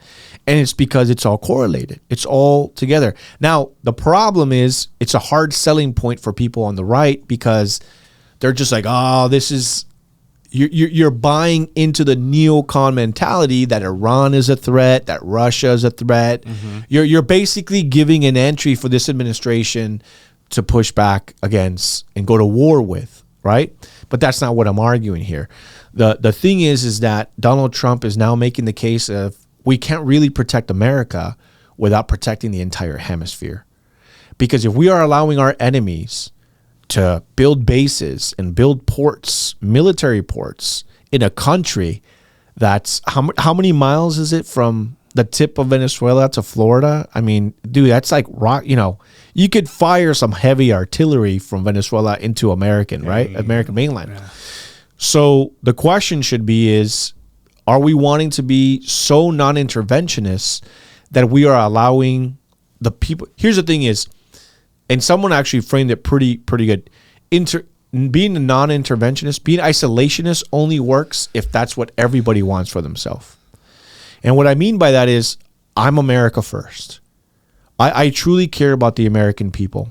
I don't care about foreign people that are trying to get here. I don't care about foreign people that are being deported that shouldn't have been here. I don't care about Israel, what's happening out there. People are oh, you're not for Israel? Then you must be Palestinian. And I'm dog. You must be pro-Palestinian. I'm bro, I feel for the Palestinian people. I 100% believe that what Israel has done in Palestine is criminal. I mean, dude, again, you have to be living under a rock if you truly believe that what Israel has done to Palestine is 100% justified. Killing kids, man. killing babies. That's insane. It for years, you know. And again, but this comes back to like being a Christian. We just don't believe in that. If someone were to ask me, is it justifiable to kill 20,000 people and retaliate? Okay, so one of the questions that I get a lot, and I promise I'll get back to the whole thing. Mm-hmm. One of the questions that I get asked a lot is, if 50 Americans were being held hostage by Palestinians and they refuse to give them up, and you know that they're alive, wouldn't you just go in there and then just destroy everything until they give them back? And I would say, no, I would not. I would never be able to justify that. I would never be able to justify killing 20,000, 30,000 people for the hopes of maybe Hamas being able to give us back to 50 people. I would just say, dude, God bless you. I wish you the best. I'm hoping that there's a diplomatic way to do this. I can't justify killing thousands of kids to get these 50 Americans back. And so I will never be able to justify that. I would never make that trade. If I were president, I'm like, no, bro, we're not about to just start bombing innocent people in hopes of getting our 50 people back. We got to figure this out another way. It's just, to me, it's unchristian. It's inhumane. It's not right. But anyway, but here's the thing is, I've had that conversation with Jewish people, and they're like 100%. Like, even if it was one person, we would flatten Palestine. Yeah, for that one person. Fuck. And I'm like, damn, bro. Well, I mean, you got to sleep with that, not me. You know what I mean? I just wouldn't be able to justify that, you know? But anyways, so have you seen the Gaza Strip? Yeah, there is none anymore. I seen bad, pictures of it yesterday, of what it looked at before and what it looks like today, now. That's insane. Yeah, it's bad. Tragic, man. You know, like, again, I don't mean to sound heartless, but it's just we got so many problems in America. So many problems. We got people suffering right here, man. You know what I mean? Like, we don't need to go far. Again, you know, bless Israel. I'll pray for them. Israel has a right to defend itself when it's attacked, so on and so forth. God bless you guys. Wish you all the best. We got real detrimental problems in America, bro. Real problems. I fear for my children. I fear for who they're going to marry because of how crazy things are. I fear that they're never going to own a job or own a home, rather. I mean, dude, I'm scared that my kids will not want to stay in California. Like, I'm a firm believer in fighting for California. This is where my parents brought me. This is where I want to stay. I don't want to run away. There's a lot of people that are just like, oh, bro, just go live in Tennessee. You could buy cheaper land. I'm like, bro, that's not that. I just don't believe that that's what God put us on earth for. Like a 3-story home. I don't need a 3-story home. I'd rather live with family in their apartment in California than live in my own piece of land in Tennessee. But then, like, I leave everything behind. My family, everything I grew up with. This is my home, bro. Like, I want to fight for it, you know? California is beautiful, brother. Oh, 100%. It's beautiful. Absolutely. But even more so than that, because people are just like, you're really going to give all that up for good weather? And I'm like, no, it's not about just good weather. It's just, this is my home. This is where I grew up. This is all I know. I don't want to have to move somewhere else where the culture is different, where the people are different, they speak different accent. I don't know anybody there. These aren't the people that I grew up in church with. Why should I have to move? Why do I have to move? Why can't I just fight to make things better? You know what I mean? Because at the end of the day, there's going to be people here that are still going to have to suffer the consequences. But again, as a Christian, I feel like that's what we're called to do, is we're called to fight for these people, for the people that maybe aren't taking a stand today. You know, this is a loaded question, but I have to ask you this: how do we fix California? Gotta vote Republican, man. No, I'm kidding. Well, let's start there. Ready for that? You think the state's ready? I think we're ready for change. Oh, we're definitely ready for change, but this is something I tell people all the time. The answer is not in a political party, and that's just a reality. The answer is when we start actually rising up as the American people, and when we start holding people accountable. And what I mean by that is, again, you have people that really do believe that California's problems will be solved if we only just had a straight Republican Party. But Texas has a straight Republican Party, and there's a lot of problems in Texas, brother. A lot of problems in Texas. Florida has an all-Republican Party, and there's a lot of problems there. A lot of native Floridians hate that the rent is going up, that housing is going up. A lot of the problems that we're have and fears that we have as Californians, a lot of red staters also have. And the reality is it's not a political party. It's just we got to hold these people accountable.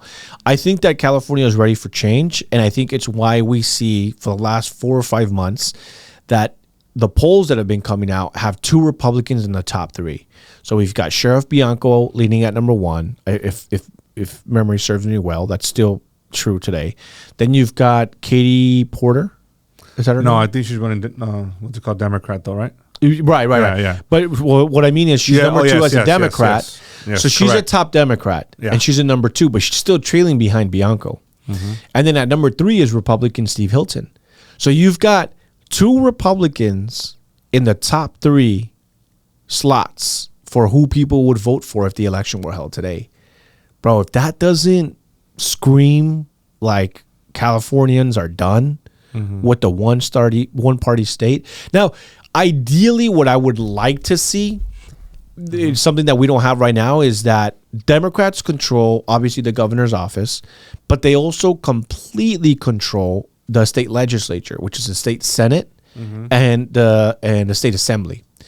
And so ideally what I would love to see is that instead of Democrats owning 90% of the Senate and the state assembly, because a lot of people don't know this, but when you pass a bill, some bills require a simple majority, which means 50 plus 1. So if 51% of state assembly members vote for something, it passes. But Democrats and some bills require 2/3. So you need 67% basically of the state legislators to be able to pass a bill. Democrats own both of them. It's like 80 to 90%. So they can pass any bill without ever having to worry about any pushback or it not passing. I've talked to Republican legislators in California where they tell me that as they're going in to vote for something that is super controversial and all Republicans are united in voting against it, that the Democrats laugh at them and say, "You actually showed up to work today?" Because they know that their bill is going to pass no matter what because they have the votes.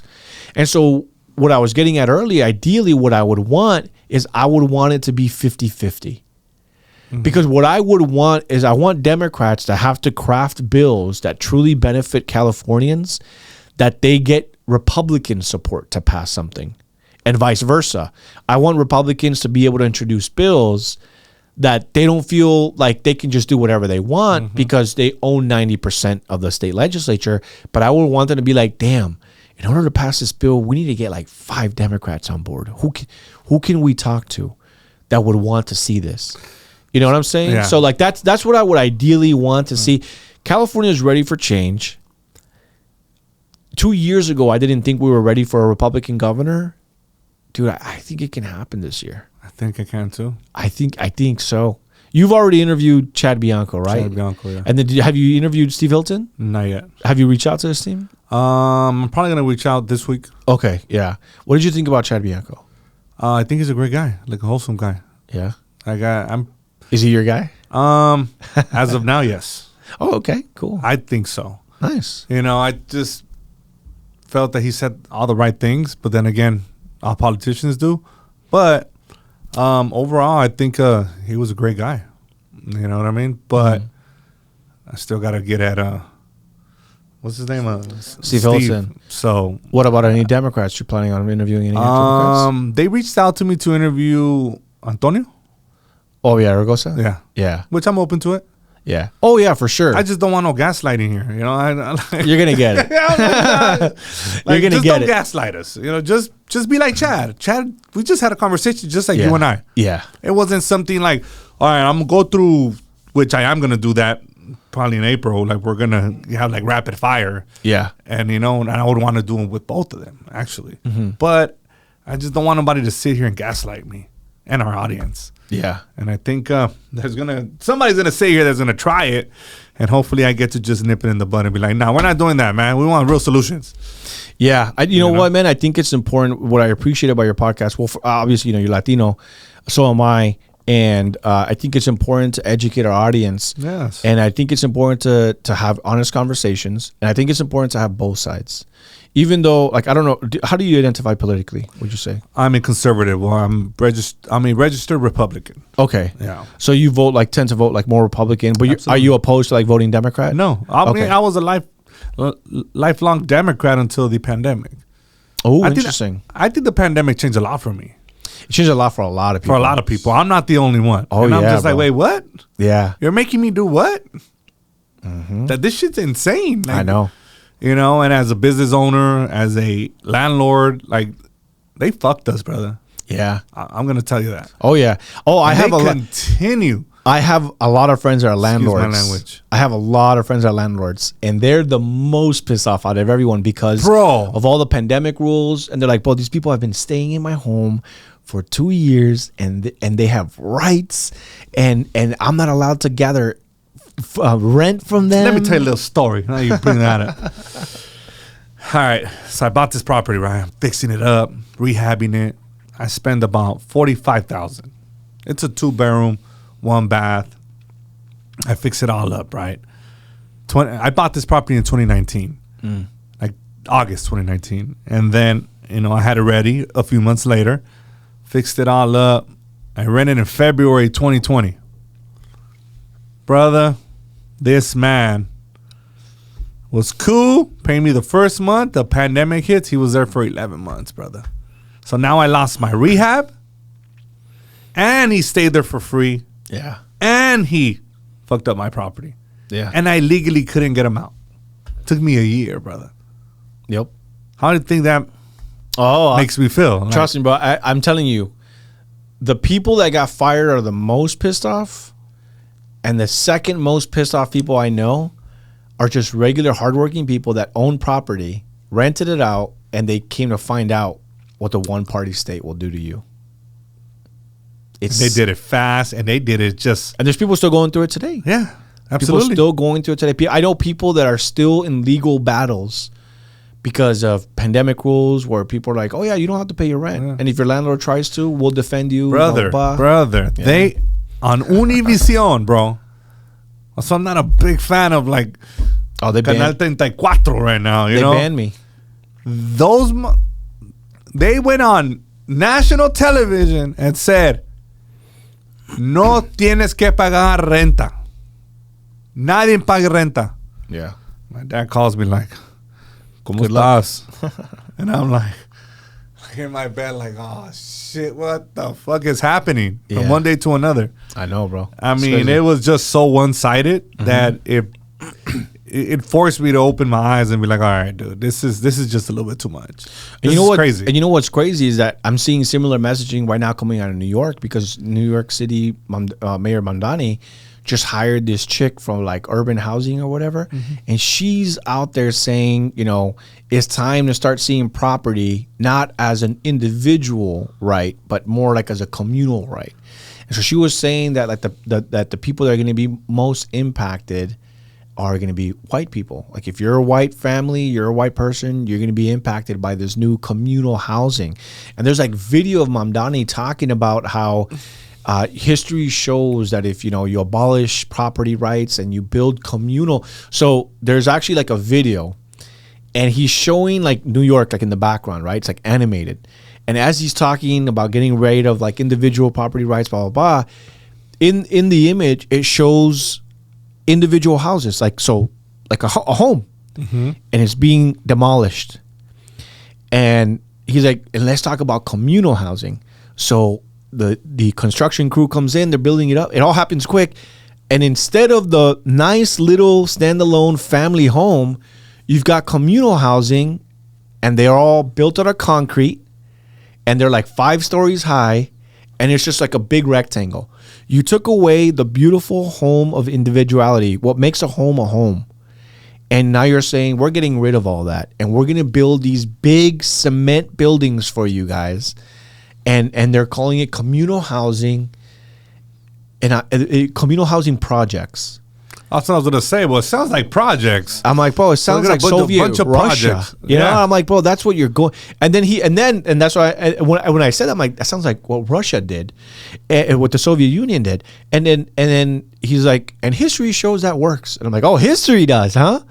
History shows that this works. I'm like, all right, man. But here's the thing, man, is like, dude, if you didn't vote and you're in New York, are you regretting it now? You know what I mean? Like, and here's the thing is, with that election specifically, the problem is that I had a lot of Republicans message me from New York saying, I just hate that our options are Cuomo and the Zamdani guy. And I'm like, brother, it's politics, man. You're really never going to like your options. There's some elections, bro, where I voted for people and I'm just like, ugh. All right, I'll vote for this person. You know, I'm like, I guess I have to. And the problem that too many people have is that they're like, you know, you can just not vote, right? Like you can just never vote again, and I'm like, that doesn't do anything. That doesn't mean it. Doesn't make serve a purpose. It doesn't make you more virtuous or smarter than anyone. You're not more intellectual. You're not, you know, you're someone that does nothing.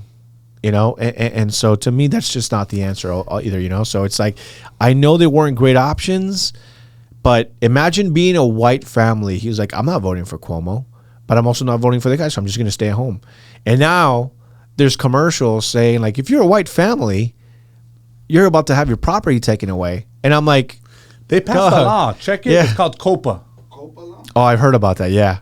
They just passed it, I think, in New York. That means that property owners have to give the right, the first. Well, I don't want to chop this up and make it sound.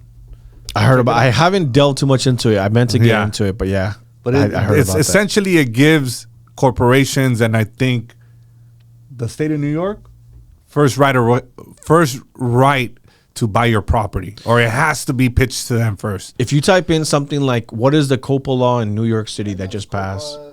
COPA. Yeah, COPA. It's like an acronym for something, right? Yeah. So they just call it the COPA law. Wow, that's or something fucking like that. insane. That's crazy. In New York or something like that. That just got passed, but something like that. So let me ask you this while he's looking this up.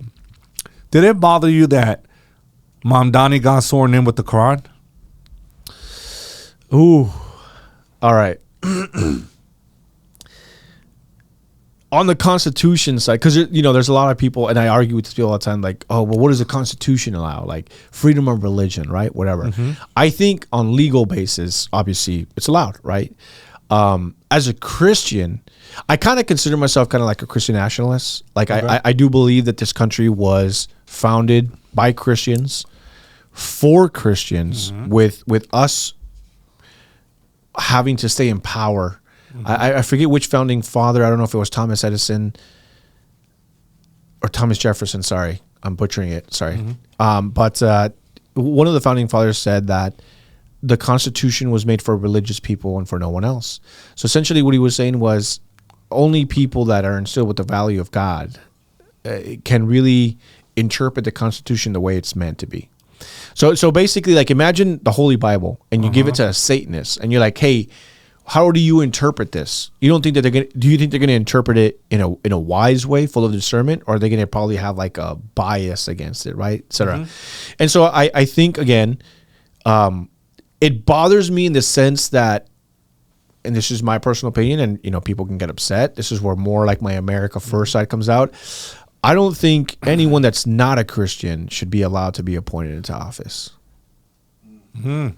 Personally, that's a strong stance. Yeah, it Why? is. Because it's America First. It's America First, and it's a Christian nation.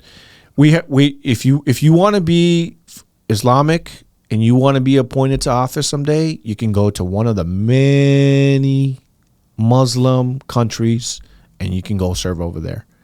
Ilhan Omar, you want to come into this country and be ungrateful and call us fascists and call us Nazis, etc., you can go right back to Somalia, bro. Here's the thing. I'd be if Donald Trump came out to say that we've just denaturalized Ilhan Omar and we're sending her back, she's actually on the plane now, I'd be like, okay. But here's the thing is, I would agree with it, but I just don't know how it would hold up legally. So I like with him swearing on the Quran, it makes sense to me because A, it's legal. The Constitution allows it, right? Depending on how you interpret it. I interpret it differently from most people, and that's fine. I'm not in office. I'm not in power. I don't get to rule on it. Secondly, it makes sense because he's Islamic. Why would I want him to swear on a holy Bible if he's not Christian? You know what I'm saying? So that it makes sense to me that he did it, you know? But I think that it's also a sign of times. And I think that if we don't get our ish together as a nation, but especially as Christians, who, by the way, Christians are the most persecuted people on earth.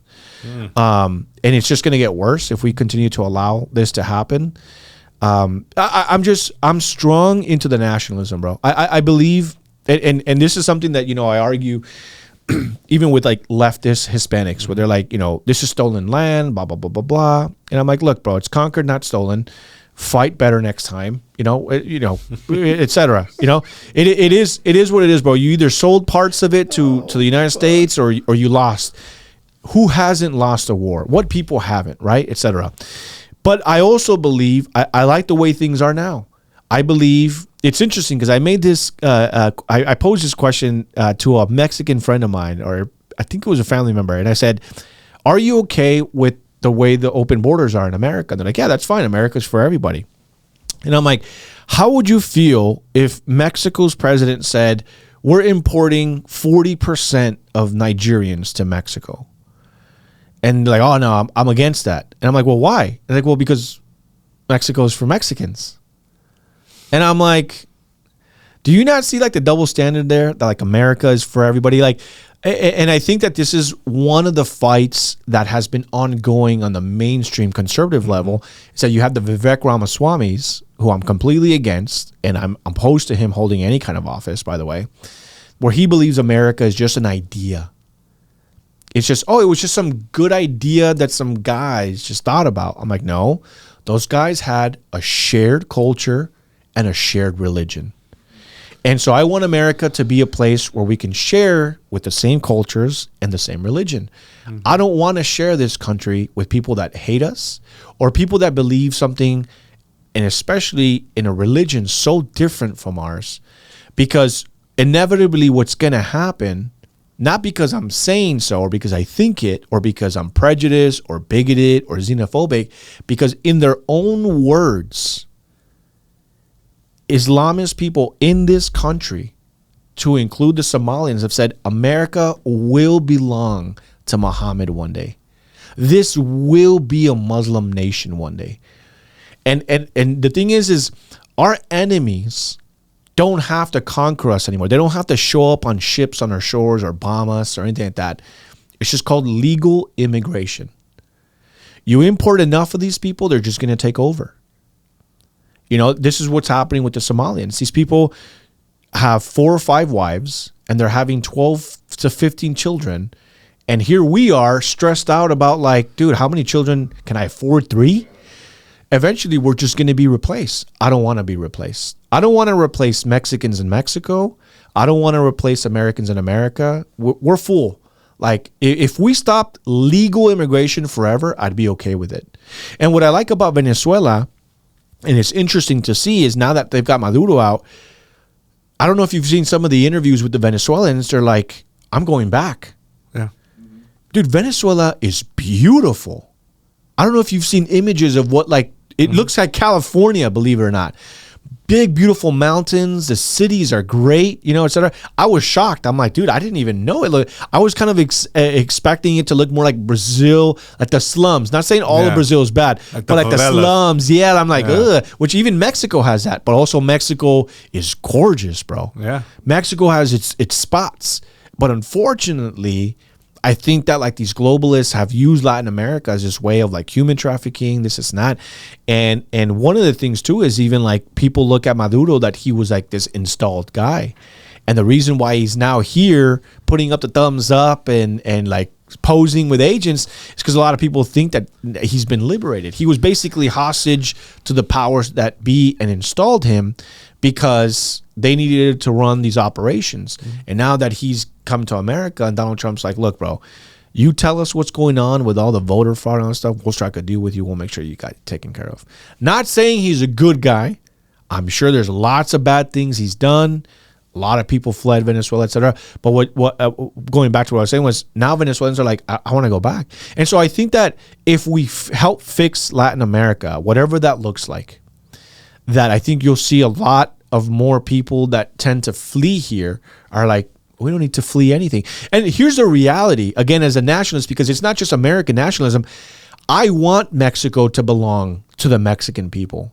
I don't want any other nation in the world to be able to take over Mexico. I don't want a foreign people. I don't want a foreign culture. Mexico is like 70% Catholic. I want Mexico to be a Catholic Christian nation with a shared culture and a shared people, because it is beautiful, bro. You know what I mean? One of the things that's detrimental to me is that I feel like we're losing that sense of individuality, in the sense of like we're kind of becoming so melting pot-ish that really we're not able to determine like what's Mexican anymore. What's American? What's this? Now it's just like whoever's there. If you were born there, that's what you are. And so to me, I'm looking at places like France. I'm looking at places like the UK. I'm looking at places like Italy, and I'm watching all these refugees just pour in, and they're taking up all these jobs. And I'm like, why? Like if I go to France and I spend a pretty penny to get there with my family, I want France to look like France, like my history books. When I go get French food, I don't want a Mexican guy that migrated there cooking my food. I want a French guy that's like, dude, my family's owned this restaurant since the 1100s, and we have a recipe that goes back 700 years. Bro, that's what I want when I visit France.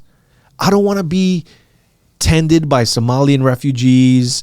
I don't want to go like, and even here in California, we see it, right? You go get Asian, and nothing against my people, bro. But there's like Mexican guys back there. And I'm like, bro. Any restaurant. Right. Any restaurant, any place you go to. It can be Asian. It can be Ethiopian. It can be this. And I'm like, bro. Peruvian. That's it. Yeah. You got Mexicans. Yeah. I'm just like, dog, like I would just like to be served by the people. You know what I mean? Like I want to try something.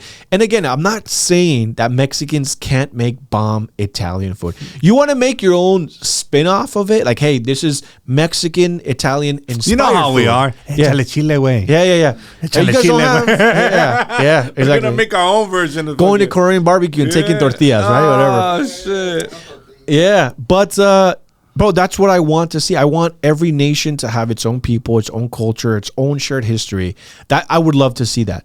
You know what I mean? In an optimal, scenario, I think that every nation should be 90% indigenous of its people, and like maybe 10% or less of allowed immigration, because you still need, growth and jobs and just kind of diving into things or whatever. You can get into the specific niches of where these people would be put in. But what we're seeing right now, bro, it's like a complete takeover of these countries. And I don't want that, Yeah. Well, that makes sense. Like, where do you see this Venezuela? How do you see the U.S. taking care of the situation that we got ourselves in Venezuela?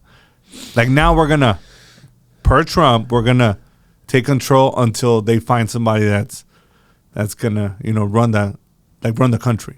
Well, what's interesting about that is you had the lady, right? The Nobel Peace Prize winner, Machado. I forget what her name is.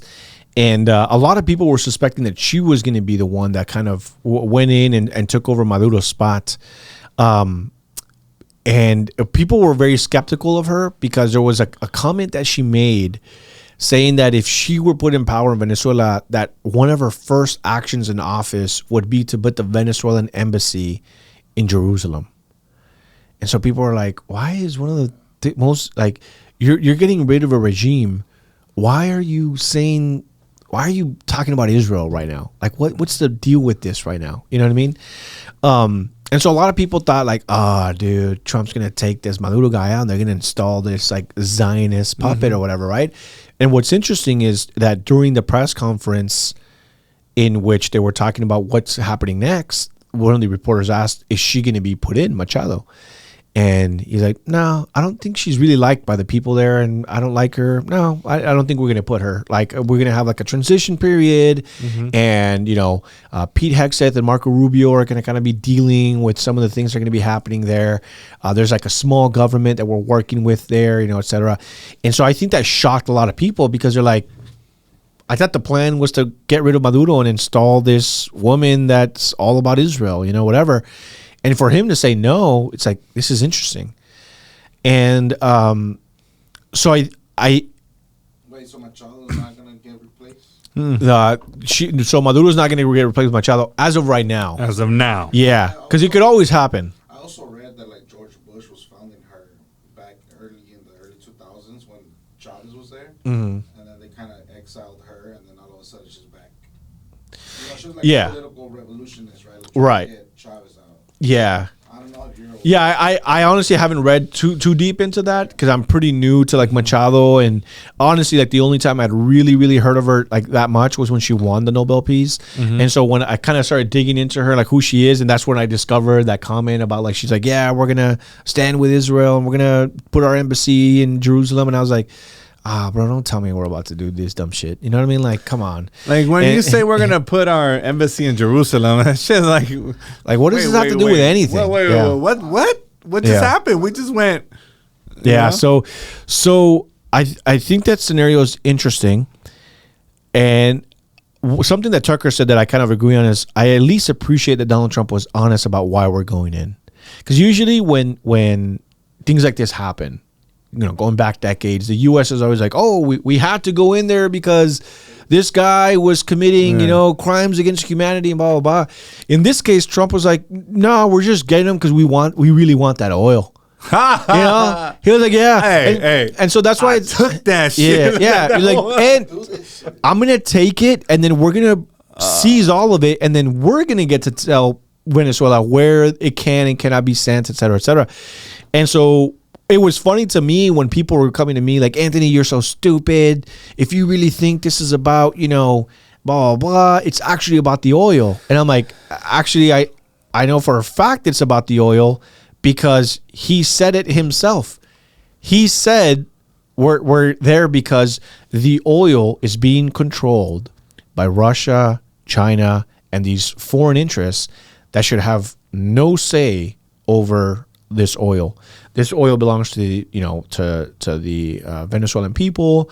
The government is abusing it instead of making money and being prosperous. Why wouldn't you want to be prosperous? This is the way he's ruling, but it's because they believe that Maduro was beholden to these foreign interest lobbies or whatever. And so something that again is being kind of announced is that America's kind of going from like this kind of isolationist nation of just only thinking about America into like thinking more about like the Western Hemisphere. So it's kind of like, why would we allow Europe? Why would we allow Russia?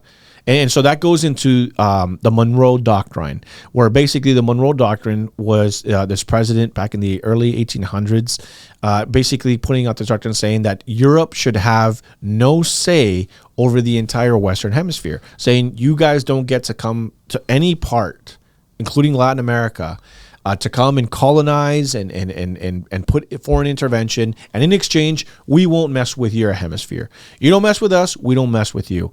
But eventually it grew over time. It was updated with President Roosevelt, in which basically he was saying that applies for any nation. It's not just Europe that we're worried about. We're worried about Russia, Iran, China. You guys are not allowed to come into the Western Hemisphere.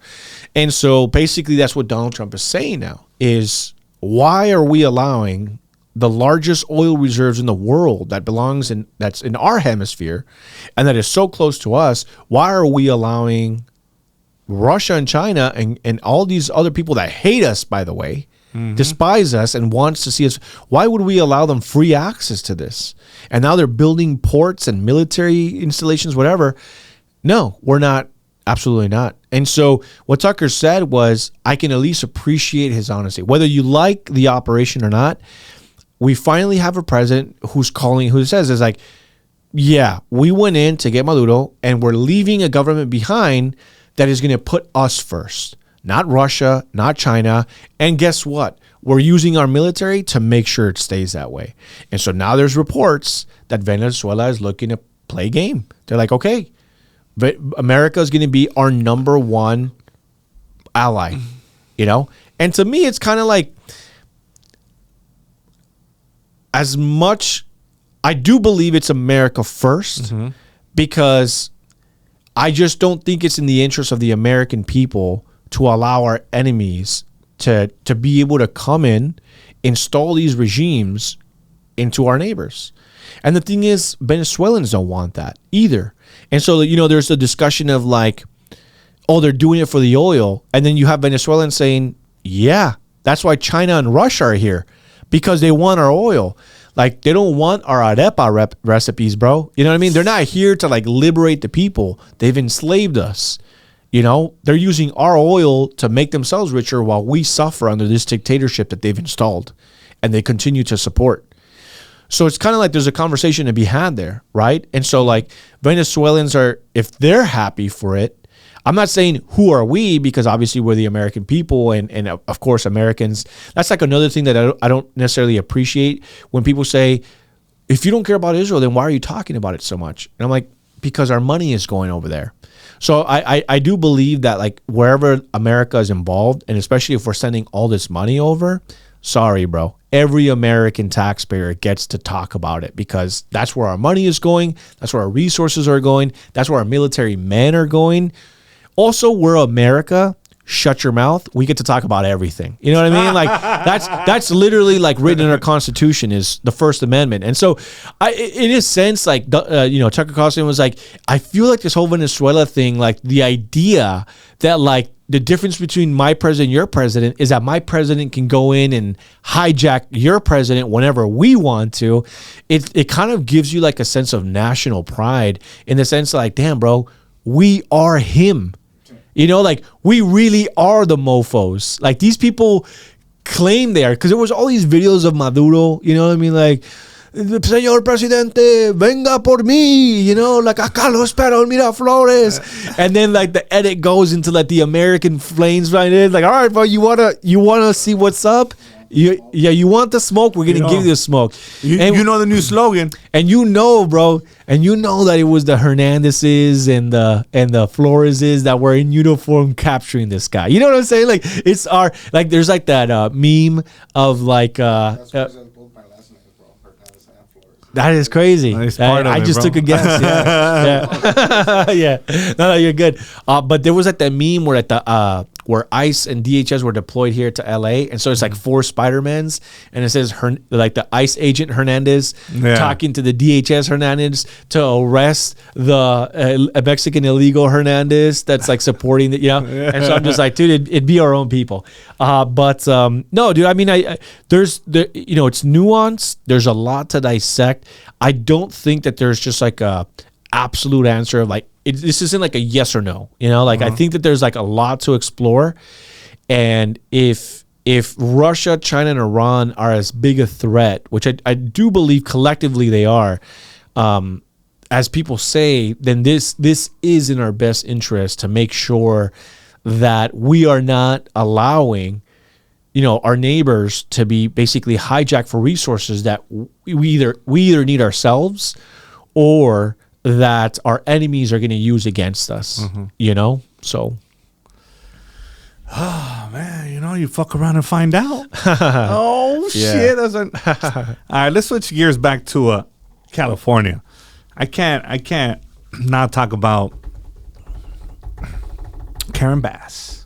How do you think she's failed Los Angeles? She failed Los Angeles first by running for mayor. You know, obviously I think the fires is like the biggest thing right now. You know what I mean? I don't know if you guys saw the report, Spencer Pratt running for mayor, right? Yeah. So, you know, obviously he's someone that lived in the Pacific Palisades, directly impacted by it, has been very outspoken about the failures, where the money is going, right? Of these, organizations, nonprofits. And, I think that if I were to interview Mayor Bass supporters, I'm like, can you name 3 things she's done good? It just won't happen.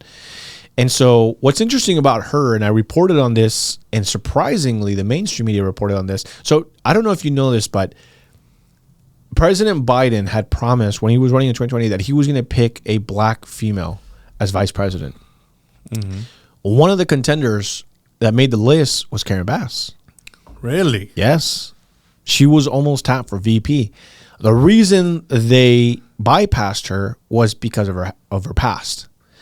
And so a lot of people don't know this. I've reported on this a couple of times, and I've reminded people, is that Karen Bass is a card-carrying communist. And I'm one of those people, like, even though I'm Republican conservative, I don't just call people communists just to call them communists. What I actually mean by that is she used to belong to a communist militant group called the Venceremos Brigade. And this was back in the 60s and the 70s. And ironically enough, another person, and maybe you can ask him when he's here, that was part of that same group, and they both went to Cuba on the same trip to listen to Fidel Castro talk about the goods of communism, was Antonio Villaraigosa. So, I mean, dude, the spider web is big. And so you start connecting all these people, right? And so immediately I knew that she was bad business, because I'm like, bro, this person belonged to this group. That group, if I remember correctly, because I was looking into like the court cases, this was like talked about in Congress. Like there's congressional hearings that happen for this group called the Venceremos Brigade. And communists, every single year they would take, hundreds, if not dozens of students to Cuba to listen to Fidel Castro, and so they can learn and experience the goods of communism on taxpayer money, on fundraise money, etc. And it was crazy, bro. It was crazy to find that out. And I was like, damn, bro, like she really is like a communist. And so, but I think that she ran as a Democrat. I think today she'd be running more as a Democratic Socialist of America. I think she'd be running more as an open socialist if she would do it again today. But back then, I still feel like running as a socialist was still kind of like, ugh, that's too left for some people. But I think now we're there, especially with Donald Trump being president now. The left is looking for more extremes to be able to, yeah. So it's crazy. So with her, I can't think of anything of accomplishment that she's done. She seems like a nice lady. I mean, I'm sure she's a great grandma. If she is a grandma, I don't know. She looks like a nice abuelita, bro. You know what I mean? Like the abuelita that would give you candy or money when you left her house. So you could go to the court. Yeah, exactly. Yeah. So she looked like a nice abuelita. But yeah, bro, when you dig into her past, and from what I understand, it's because of that record, because that group, I didn't finish this, but that group ended up being disbanded because they had, eventually they ended up killing people, because that's how militant in nature they became. They just started doing like taking political, they were bombing places, et cetera, stuff like that. And it's all documented. So if you guys want to look it up, you're more than welcome to. And so eventually the group disbanded because they had so much heat and the FBI was after them. She was part of that. She was part of that. I'm not saying that she partook in any of those things. Okay. I don't think there's any evidence that she herself partook, but it was part of like that same group and people that were running it. And again, Antonio Villaraigosa, he was part of it as well. And so it's interesting that these same people that are all part of these group somehow make it into office together. Yeah. It could just be, they're just looking out for each other. Like, hey. What do you think she could have done differently to handle those fires? Well, the first thing she did wrong was she tried to hide everything. Obviously, she was overseas. Ironically, she was representing Joseph Biden, the president, for something that was happening in Nigeria or something like that. Some country, right? But anyways, I think it was that immediately there was that video, and I don't know if you remember it, where she came back to America. She's at the airport, and the reporters are trying to get a question out of her, and she's dead silent. Yeah. For like 3 minutes, she's like waiting to like get off or something like that, and she's just like staring. And immediately I'm like, oh, dog, she knew something, or like something's wrong here. You know what I mean? And then later when there was like an investigation, they're like, oh, she has her phone set up where messages self-delete.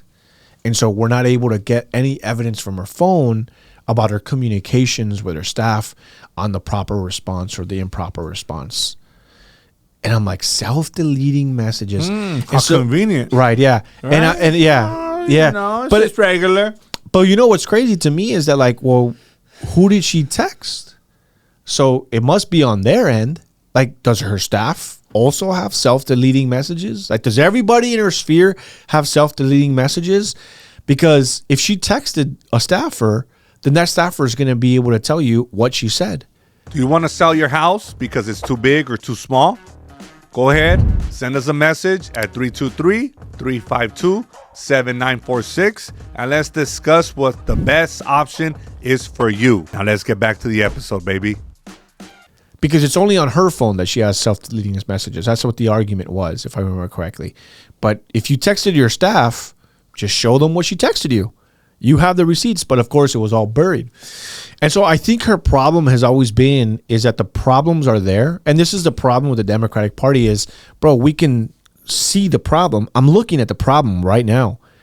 And you're gaslighting me. And you're telling me the problem doesn't exist. It was the same thing with like the inflation under Biden. There's no inflation. And if there is inflation, let me tell you why it's actually a good thing. You know, that's how the media always spins it, is once they find out, oh, actually there isn't. Actually, let me tell you why it's actually your fault. You know, they try to say inflation is bad, but it's because of consumers. Consumers are at fault for inflation. So they were trying to blame the American people for inflation. And it's just a spin cycle with the media. And so then you had, you know, outspoken people. You had people like, was it John Cox, who had helped build part of the Palisades? So. Yeah. I don't know if it was John Cox or someone else. I'm not sure. Rick Caruso, that's his name. Oh, Caruso. Caruso, okay. yeah. So he helped build like parts of the Palisades. So he was very outspoken. Oh, yes. And he then, even made the commercials. All right, yeah. Yeah, okay. And then even the LA Times owner, he's an Asian guy. I forget what his name is.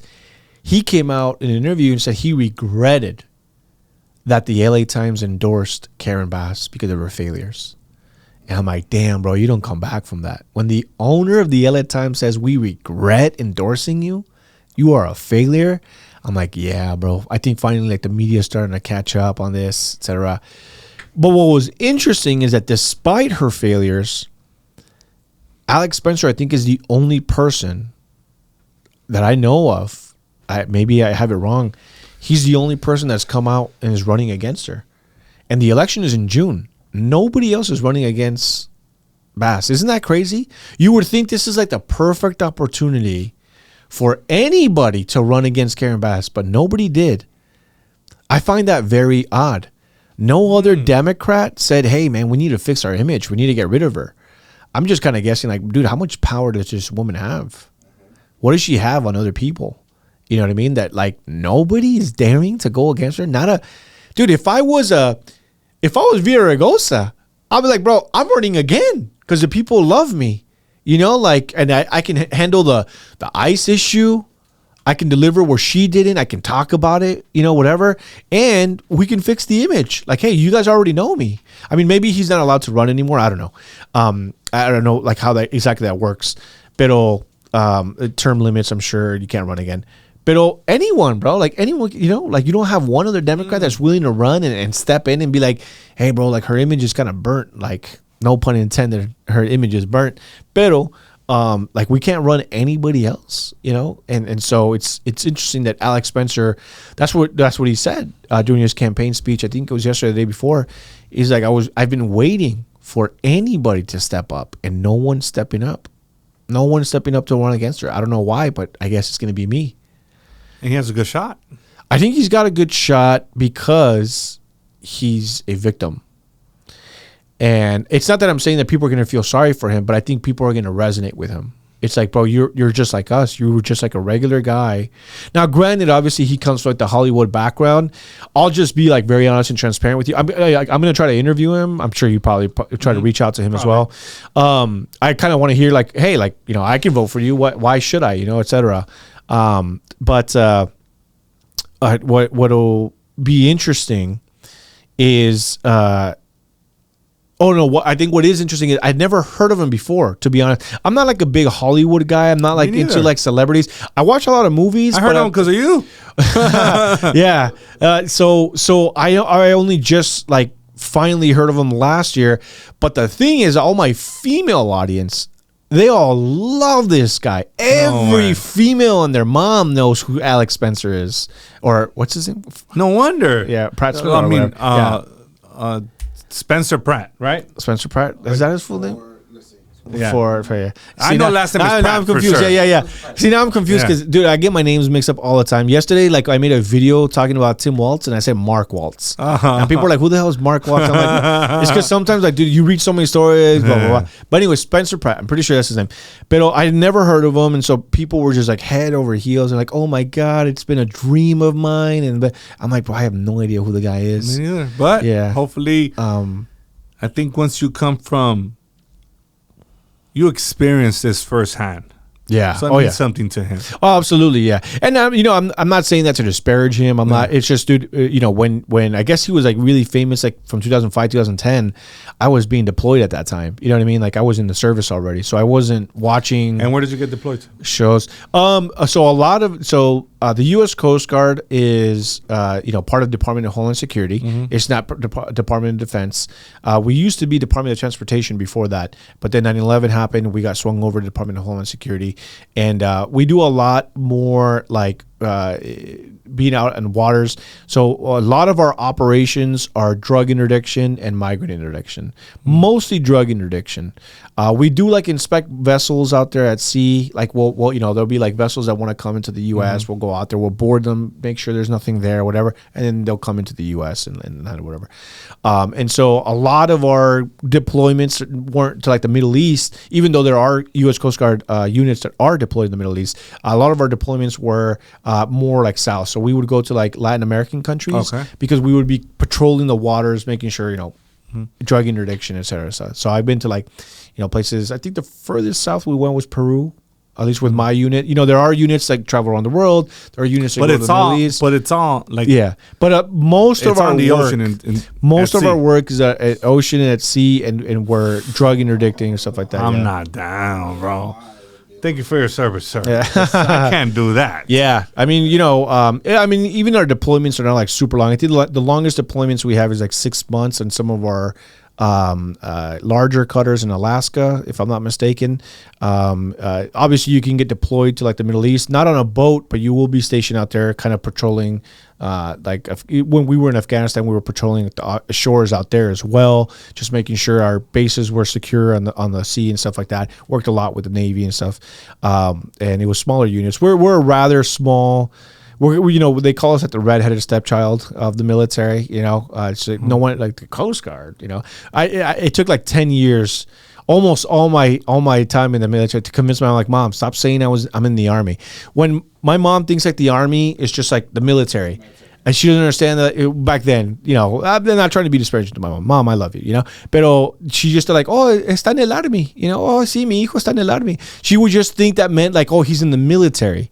She didn't understand that the U.S. Army is actually like a very specific like branch. You know what I mean? So she was just like, oh, sí, está en el Army. And to her credit, I guess, is a lot of Spanish-speaking Latinos that even I remember growing up, whenever anyone was in the military, that's how they said it. They would never say, oh, están en militar. They would always just say, oh, están en el Army. Yeah. And Marines especially hate that. When you tell a Marine that, like, oh, yeah, he's Army or he's a soldier, I'm like, bro, no, absolutely not, And so there's a little bit of feud between the things. But, yeah, that was mostly what we did is we did a lot of, we also do like search and rescue operations, stuff like that. But for my time in, a lot of what we did was a lot of the drug interdiction. And so I got to partake in a lot of really cool operations. We stopped like large vessels, small vessels that had just tons of cocaine in it. That was like the biggest thing. See, back then, the biggest drug on the market was like, and what we were stopping was cocaine and marijuana. Those were like the two biggest things. Now a lot of it is like fentanyl. But thankfully I wasn't around for that because dude, fentanyl is no joke. When did fentanyl become a thing? I want to say, at least that I've heard of in like the last 5-6 years, it became like a really big thing. Yeah. I didn't heard of it until after the pandemic. Yeah. It was fentanyl everywhere. Yeah, it became like really, I'm sure it's been, I think it was synthetically created, if I'm not mistaken, in the 70s, but it was for medicinal purposes. What does it do? It's basically like like a pain reliever. That's Really? what they initially made it for. If I'm not mistaken, I did a whole presentation. Se me olvida because unfortunately I do a lot of talking and all that stuff. So a lot of other information. I apologize to you guys in the audience. But if you look it up, if I'm not mistaken, it was something like in the 60s, 70s. I think it was like 59. Yeah. Okay, and what was it, like Sweden or something like that, or Belgium. Belgium? There we go. Yeah. And then what was it like made for? Was it like for surgeries or something? Surgery. Yeah, there you go. Trauma and cancer pain. Yeah, there you go. Like so it was like pain. Yeah. So I don't know if it's considered like an opiate. Again, I don't know too much about that, but it's like one of the strongest things out It's like there. 50 to 100 times stronger than morphine. There you go. So that's a lot. I mean, morphine is pretty. Fuck. Yeah. 50 to 100 times. Yeah. stronger. So one little smidgen could just. Well, that's what they say. Just like a little tiny A very amount. small dose can control like a surgical pain or something, like a severe pain. It'll control the pain. Yeah. You get shot. Oh god. And so what the cartel did is just started what they do now still is they'll just put it on everything. They'll put it on every drug, even if it's just like a small amount, because they want you to start getting hooked to fentanyl laced drugs because it's extremely addictive. Extremely, extremely addictive. Damn. Yeah, bro. That's crazy. I just think But These- they still use that in hospitals. They do. Correct, yeah. But like the underground world started creating their own replica of it, and that's where we see the overdose because it's like fake fentanyl, and they put it in cocaine, heroin, and stuff. And that's Yeah. so now they use it to cut it, to make it more. Well, they make their own fentanyl. It's like they're making their own baking shit. powders to cut the coke. Yeah, and that's why again, like it goes into like Latin America, what they're allowing to happen. Because I actually watched, I believe it was Vice News. I made a documentary on how fentanyl is made, and the ingredients for it are not natural to the Americas.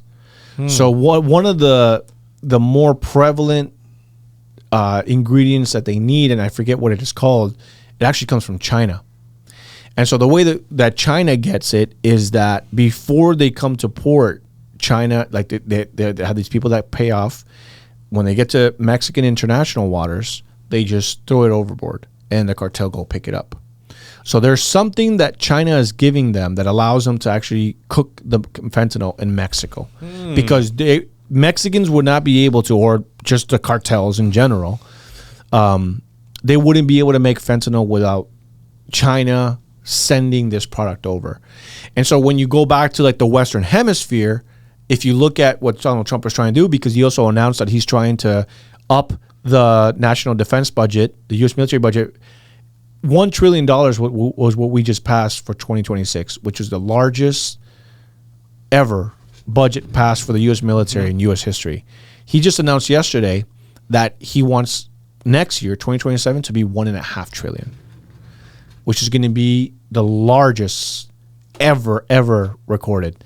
And again, a lot of it, and some of it is speculation, is because he's getting ready to secure the entire Western Hemisphere.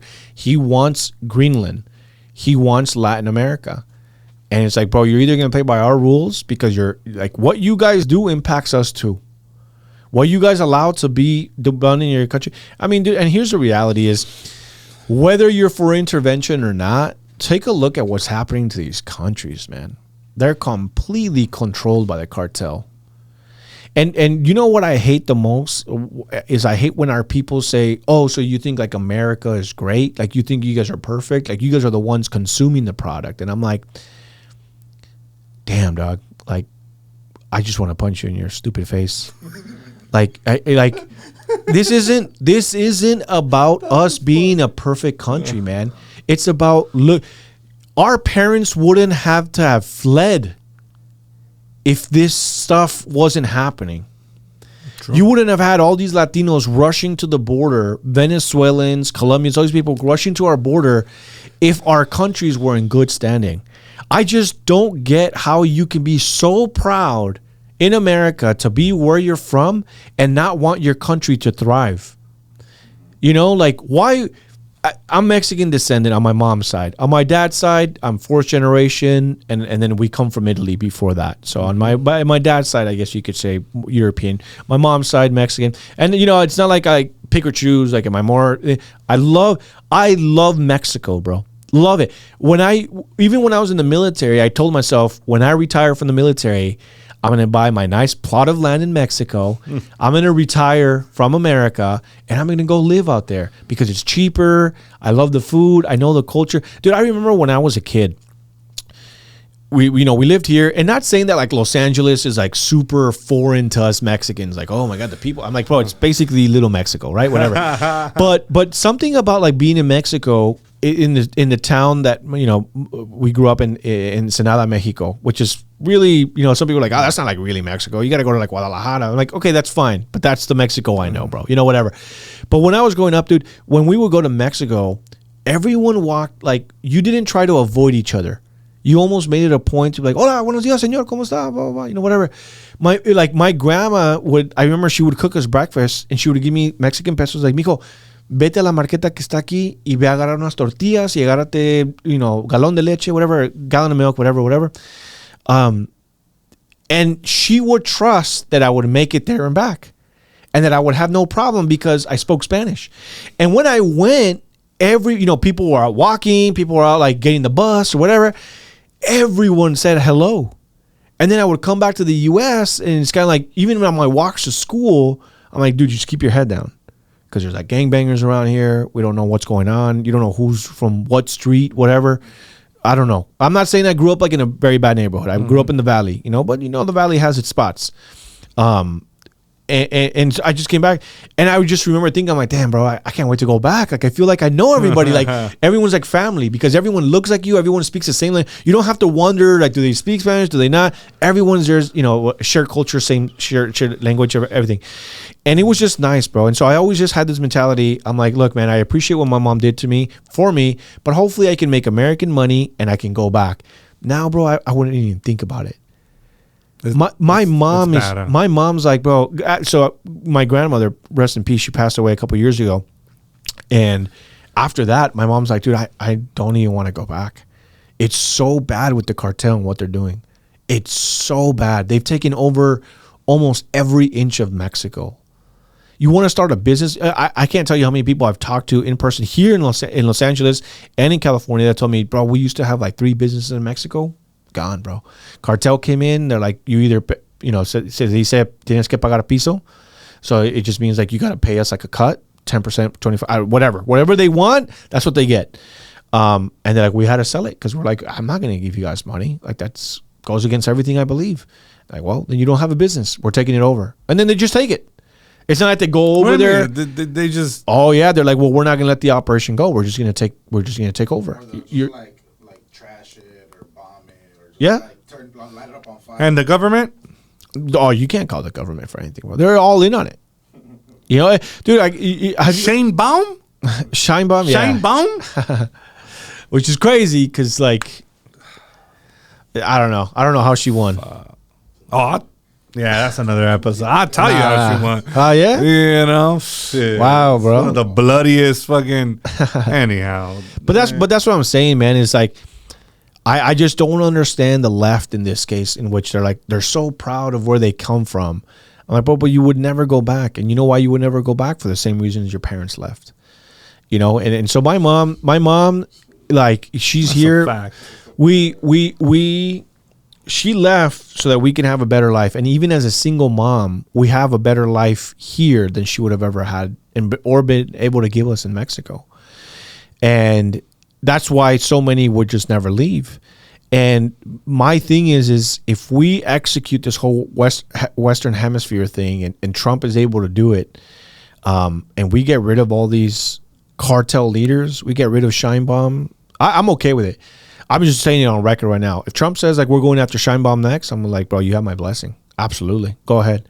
Oh, but what about my president's better than yours? Suck You think he meant what he said? He said Mexico, Cuba, Colombia, you're next. Nicaragua too. I hope so. I really do, bro. You know that I had, I'm not going to say his name, but a guy that I know that's from Nicaragua. The first thing he told me, he was like, Pues ojalá que Nicaragua siga. And he's a native. Like, he came over here, but he's like, dude, it's so bad out there. Yeah. He's like, I hope he does that to Nicaragua. Well, And I'm like, that's the thing too about our people here, bro, is that they think they know better than the people living there, or the people that have just recently left there. Like, oh, I know more. Like, oh, we're not for imperialism, blah blah. But you are, because you live here. You don't live there, right? If you weren't for this, then you can go back. You know, like, oh, but I'm a legal citizen. Okay, then just go back, and they'll take you in. I'm sure they'll be very happy to have you. But my thing is that I've talked to so many people, because, you know, I travel for journalism all the time across the United States, and we always sometimes have, depending on what the event is, we'll have like foreign journalists. And just last year, I believe it was at the end of May, I was in Florida, and it was for like a Hispanic event, and we had a lot of foreign journalists there, people from Guatemala, people from Peru, people from Colombia. Everybody, bro, all of these journalists, Trump supporters, all of them.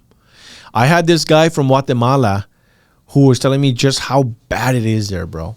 So bad there. Deaths everywhere. And he said that the thing that's gotten worse is that all these countries used to allow these caravans to go through. Well, since Donald Trump stopped that, these people are still coming, but they're having to stay in these countries. They're stuck in these countries. And he's like, the problem that we have in Guatemala is that we have all these refugees that have nowhere to go. And so now our government is like, well, we don't want to be racist. We need to soak these people into the economy. And it's like, and now what we have is we have Somalian gangs riding around in scooters, and they're robbing people point blank. Or they're going into our stores. And it's funny because I have Guatemalan people telling me this country belongs to us, the Guatemalans. And I'm like, oh, interesting. All of a sudden things belong to people, huh? But again, see, at least I'm consistent. I can say, bro, I want this to be everywhere. I want this to be across the board. Mexico for Mexicans, Guatemala for Guatemalans. And I can go visit whenever I want. I want Guatemala real authentic, I'll go visit Guatemala. It'll be more of an incentive for me to go. Pero it's interesting because they're like, bro, we hate our government. Our governments are corrupt. They're all controlled by the cartel. And people are hurting. Like, you guys have no idea how lucky you are that you guys have Donald Trump as your president. It's like, we wish we had someone half as nationalist as he is. Someone that takes so much pride in their American citizens. Someone that says, I'm putting you first versus foreign people. He's like, I wish we had that in Guatemala. I wish we had that in Ecuador. I wish we had that in XYZ. And I'm like, damn, bro, I wish I could interview all of you so you can tell the people how exactly you feel. You know, and so now with Maduro out, you have all these Venezuelans saying like, dude, we want to go back. And I'm sure, you know, if Mexico got better, I'm sure if Colombia got better, if we really start chipping away at all these problems, we get rid of the cartel, we do with them what Bukele has done with El Salvador, dude, I promise you immigration is just going to come to a scream. I guarantee you there's going to be a lot more Mexicans. They're going to be like, bro, I'm going back. Or I'm just going to retire in Mexico. Mm-hmm. You know? And so like even like the people in America, they're like, they all got to go back. Even they'd be happy that we're intervening because it's like we're creating countries that people don't want to escape from. Yeah. You know? It's like you don't have to go anywhere anymore. You're safe here. You can create a future here. And I've already spoken to people. They're like, bro, the moment Americans can, I'm going to go buy property in Venezuela because it's gorgeous there. And that's where I want my vacation home to be. Shit. You know? It's like, but they're just waiting. There's all these investors, all these people that are like, bro, they're waiting. But it's like, bro, we can't because it's dangerous. No one's going to be there, that. Dude, I want to see Venezuela thrive. And it's going to be really up to the people there too, man. Like, dude, like Mexican people need to rise up. Venezuelan people need to rise up. People just need to. What they're doing here against the country they claim they hate, I wish we would do back in our home countries. And be like, but we're fighting for this tooth and nail. We're not going to allow this to happen, you know. But you have, it's just insane. Bro, like to your point, most people when you hear them migrate, like they don't want to leave Mexico. Right. I'm here for necesidad. Oportunidad. They'll be like, I'm only going to be here for 20 years. If it gets taken care of, people will have no reason to migrate here. Right, exactly. I mean, the issue with immigration is the actual country of origin, like of the people. People are migrating here for opportunity for a better life. Why can't you create the same opportunities in Mexico, in Guatemala? Corruption? Exactly. That's what it boils down to. And also, like, to some detriment, people are just complacent, bro. People are just happy. Like, it really does hurt me when I see family out there and they've been doing the same thing for 40 years. And I'm like, Papa, you're still doing the same thing. Like, you don't own property. You haven't, like, climbed up the ladder, and we're the elitist, like, oh, it's because that's like an American mentality. I'm like, Papa, that should be every man's mentality. You want to do better all the time, bro. You know what I mean? You want to leave something to your children. And unfortunately, a lot of people just can't in these countries, It's terrible, bro. Any questions you want to add? Anything you want to add? No. Any other issues you want to talk about? Because we've been on 2 hours and 20 minutes. I knew it. Sópatelas. But how I know it was long? Well, I'm pretty cool. I haven't got enough to stretch, dog. I know you told So me. it must have been interesting, bro. Yeah, bro. I mean, anything else you want to cover? No, bro. Just no. Honestly, We touched on 2 hours of a lot. That's a lot. Yeah. Yeah. But I think people are going to appreciate that because I think we need to have these conversations. And I think I utilize my platform to I don't like to tell people how to feel, how to think. My objective here is for you to formulate your own opinion. Right. Yeah. Start questioning shit. Yeah. Start thinking, like, if you don't like something, then do something about it.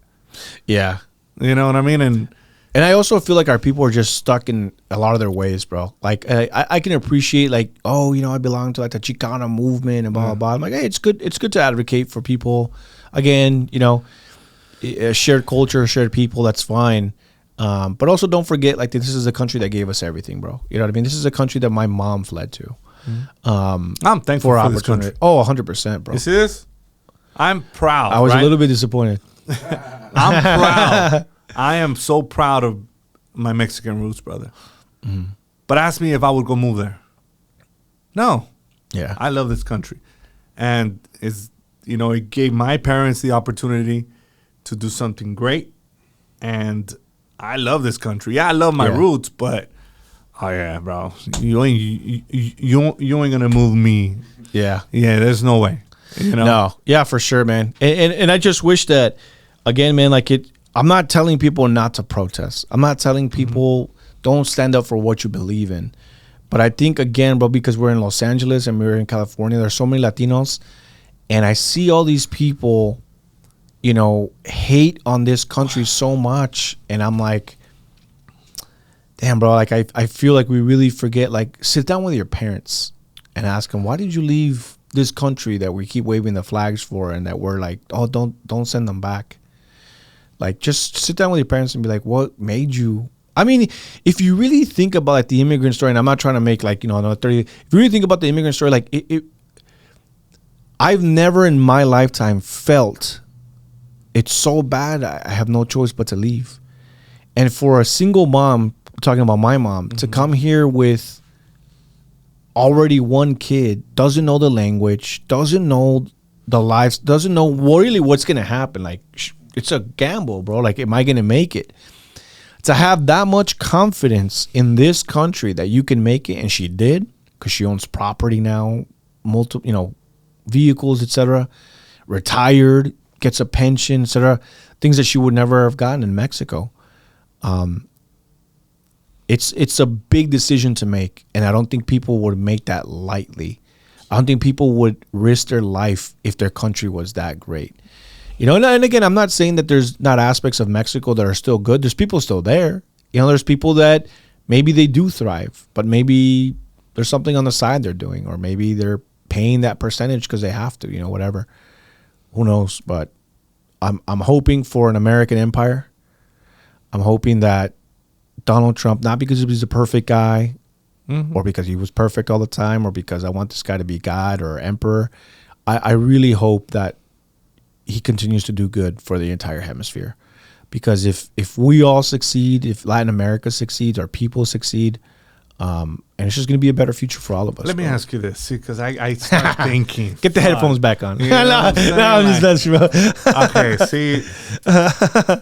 Okay. You got me all day, bro. It's because I have No, you're good. You're good. tons of questions that, especially when we go from one topic to another topic. Yeah. Okay. What is Donald Trump's approach to Mexico, to fixing the corruption? Like, I think about that myself, and I'm like, how do you combat something that's so embedded into that country, like the carteles, the narcos? It's been part of it for decades. Yeah. How do you combat that as... So I think that right now with what happened with Venezuela is, there's been reports for decades that the cartels own the oil flow. That especially in Mexico, there was that they were tapping into the petroleum oil, and they were digging up at the pipes and taking it, stealing it, exactly. So what people need to understand about the cartels is that they echan la mano en todo, echan la cuchara en todo. They want their spoon everywhere, meaning there's documentaries on them taking over the control of avocado farms. Yeah. Anything that makes a profit, they're involved in, and to some point, or maybe completely, they're in complete control of it. And so I think that with Venezuela, I don't think cartel didn't think of the idea, wait a minute, Venezuela is the number one place for oil reserves. I guarantee you that the cartel were involved with selling this oil to whoever the highest bidder was, China, Russia, who cares? Because they're willing to, they get money, they don't care who they're selling to, right? So now we've got those oil reserves. Now the cartel doesn't have that. So I think that what we're going to start seeing, because I think that it's no mistake that we've got the largest naval buildup in the Caribbean in U.S. history. I think something like 40% of all our naval assets are in the Caribbean right now. And I'm hearing reports that San Diego's getting ready to deploy on the Mexican side because they don't want oil going out that way either. And so what I think is going to happen is Donald Trump has made the offer to Sheinbaum, let us go in there and let us help you. And Sheinbaum, no, we're a sovereign country. We don't believe in that. Abrazos, no balazos con el cartel, right? Whatever, So, yeah. Right. And so I think what you're going to start seeing is Donald Trump's going to be like, okay, well, you don't control the international waters, and we're willing to risk our military, but we're going to start controlling what comes in and what comes out. And we're not going to allow the cartel to make money off of that. And now also you're controlling the amount of human trafficking that's going into Latin America because you're controlling the entire Western Hemisphere.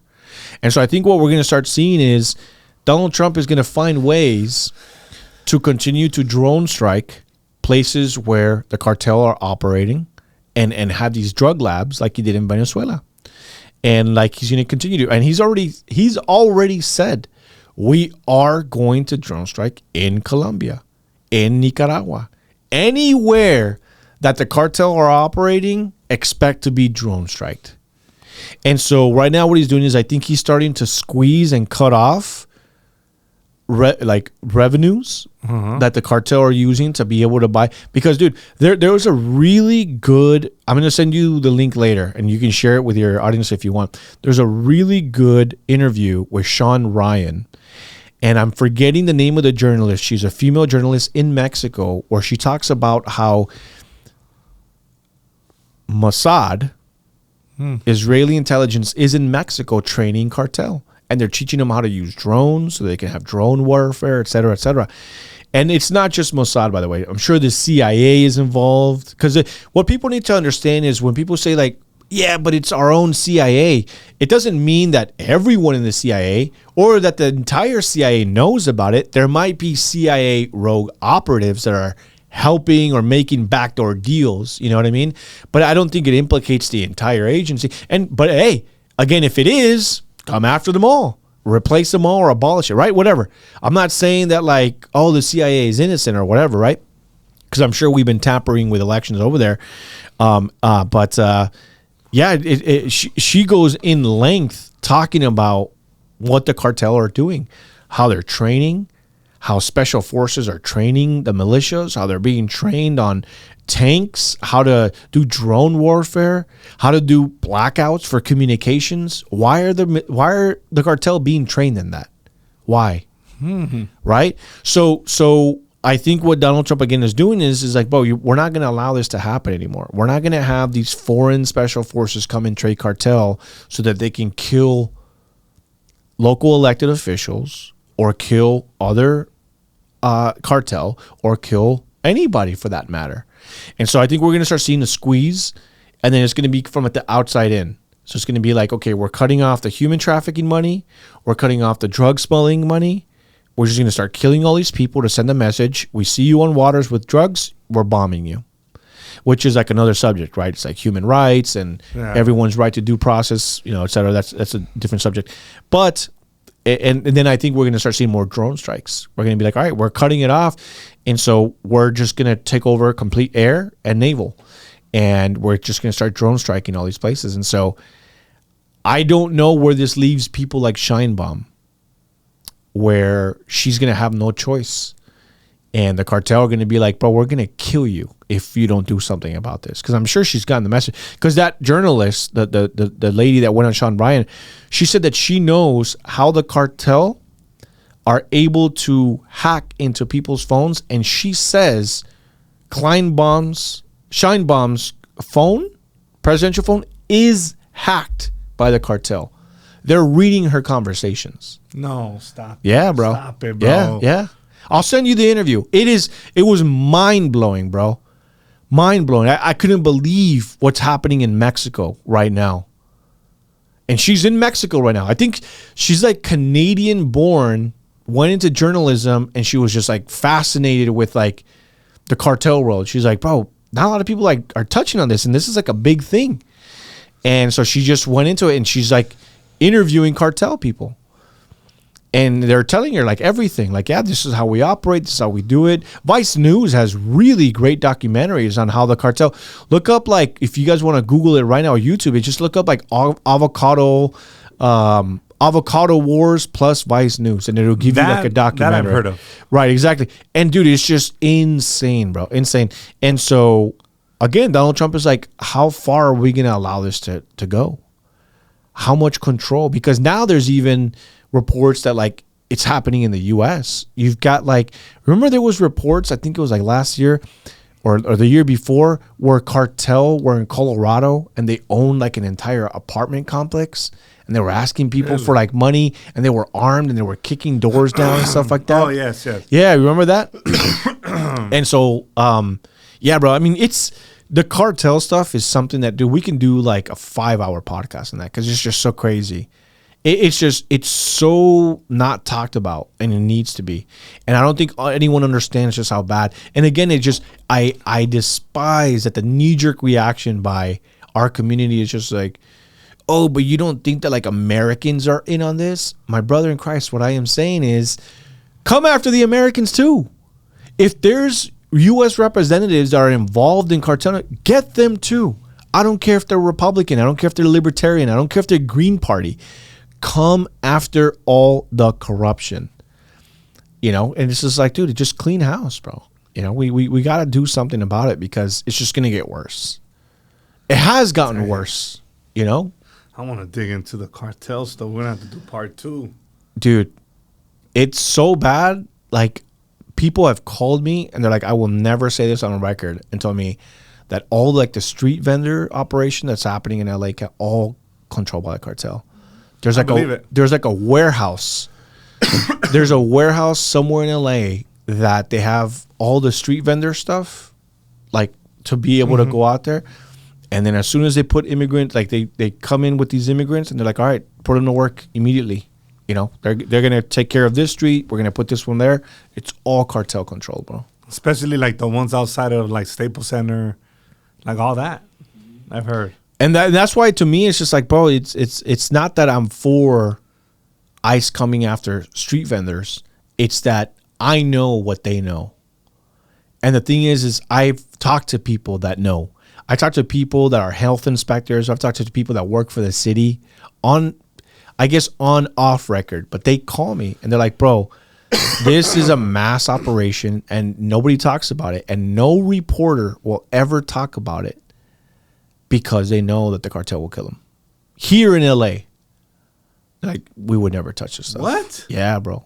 Dude, I talked to special operation sheriffs that go to places like Palmdale and Riverside, kind of where the cartel are operating out in the desert, and they're literally killing American citizens, chopping off their heads, and the news will not report on it. Because I talked to the officer, and I'm like, how have I never heard about this? And they're like, bro, they'll kill you if you report on this. No journalist in their right mind would touch this story. We just go in there and we grab these guys, and then we put them in jail. And that's it. No reporter will touch on it because they're like, bro, California, there's so much cartel control in California. It's In scary. U.S. soil. On U.S. soil, bro. 100%, yeah. And I'm sure across all 50 states. It's not just California. No, it's not. That's why, like, I hate sometimes when I have these conversations, because you're like, oh, of course you're saying California because it's a blue state, huh? Let me guess, Texas is perfect. I'm like, no, dog. Also Texas, you moron. But that's what, like, I tell people, I'm like, bro, you should just want justice because you want justice, not because it's your party getting justice or because it's not your party getting justice. You know what I'm saying? Like, just come after all of them, bro. I don't care who this implicates. You know, it's like the Epstein stuff. People are like, oh, you know, of course, Donald Trump. I'm like, look, bro, here's my take on Epstein. I think Donald Trump is innocent. The only reason why I think he's innocent is because Democrats had the information and had the evidence for 4 years. If this guy was really Hitler, like they said he was, why wouldn't you just publish the evidence that he's implicated, that he was on Epstein Island, that you've got video recordings of him doing this disgusting thing? Why wouldn't you use it? So is he not Hitler? Did you not believe that statement, or do you just not have anything on him? Now, I don't know why the investigation has taken a weird turn. I don't believe Kash Patel or Dan Bongino when they're like, oh, yeah, there's nothing to see here. I'm like, nah, dog, there's a lot more here, right? Yeah, there's something to see. I don't know what's going on. Maybe it's a long-term strategy. I don't know. I'll give them the benefit of the doubt. Again, not because they're on my team. It has nothing to do with that. You know, whatever. But, bro, if people told me, like, oh, if it implicates Trump, would that mean you stop supporting him? I'm like, bro, you really think I'm so stupid that if Donald Trump was implicated in a video doing something nasty with a minor, that because I'm a Republican, that I'm just going to be like, no, nothing wrong here. Of course, bro, put his ass in jail. You know, like, what? Why would you think that? You know, but people are just so like, I just want to like a gotcha moment. Like, you see, you are willing to compromise your values and your morals for something that you like. I'm like, bro, no man is worthy of that for me, bro. I don't care who it is. I could be the president. It could be the king of England, the queen of England. I don't care, bro. Put him away. Either way, at the end of the day, we're all going to be judged by our creator, and there's people that are going to be allowed in and people are not allowed in. Whether they get justice here or not, everyone's going to answer to the big judge up there, bro. You know? Dang, that's a perfect way to end this. Mm-hmm. I don't know. We might have to do part 2, bro. Yeah, for sure, bro. There's this whole cartel thing. But that's scary stuff. I'll send you the interview though, bro. Dude, you're gonna be on the edge of your seat, and you're not gonna believe what you're gonna have to like turn off your phone notifications. Just in case it's fucking so listening good to us. Yeah, brother. Thank you so much for stopping by. I appreciate you. I know you know. I mean, you come from the valley, so appreciate you, bro. It's a long drive, but I hope you enjoyed this episode as much as I did. Yes, sir. And I know they did. I mean, I know they are. And let them know where to follow you.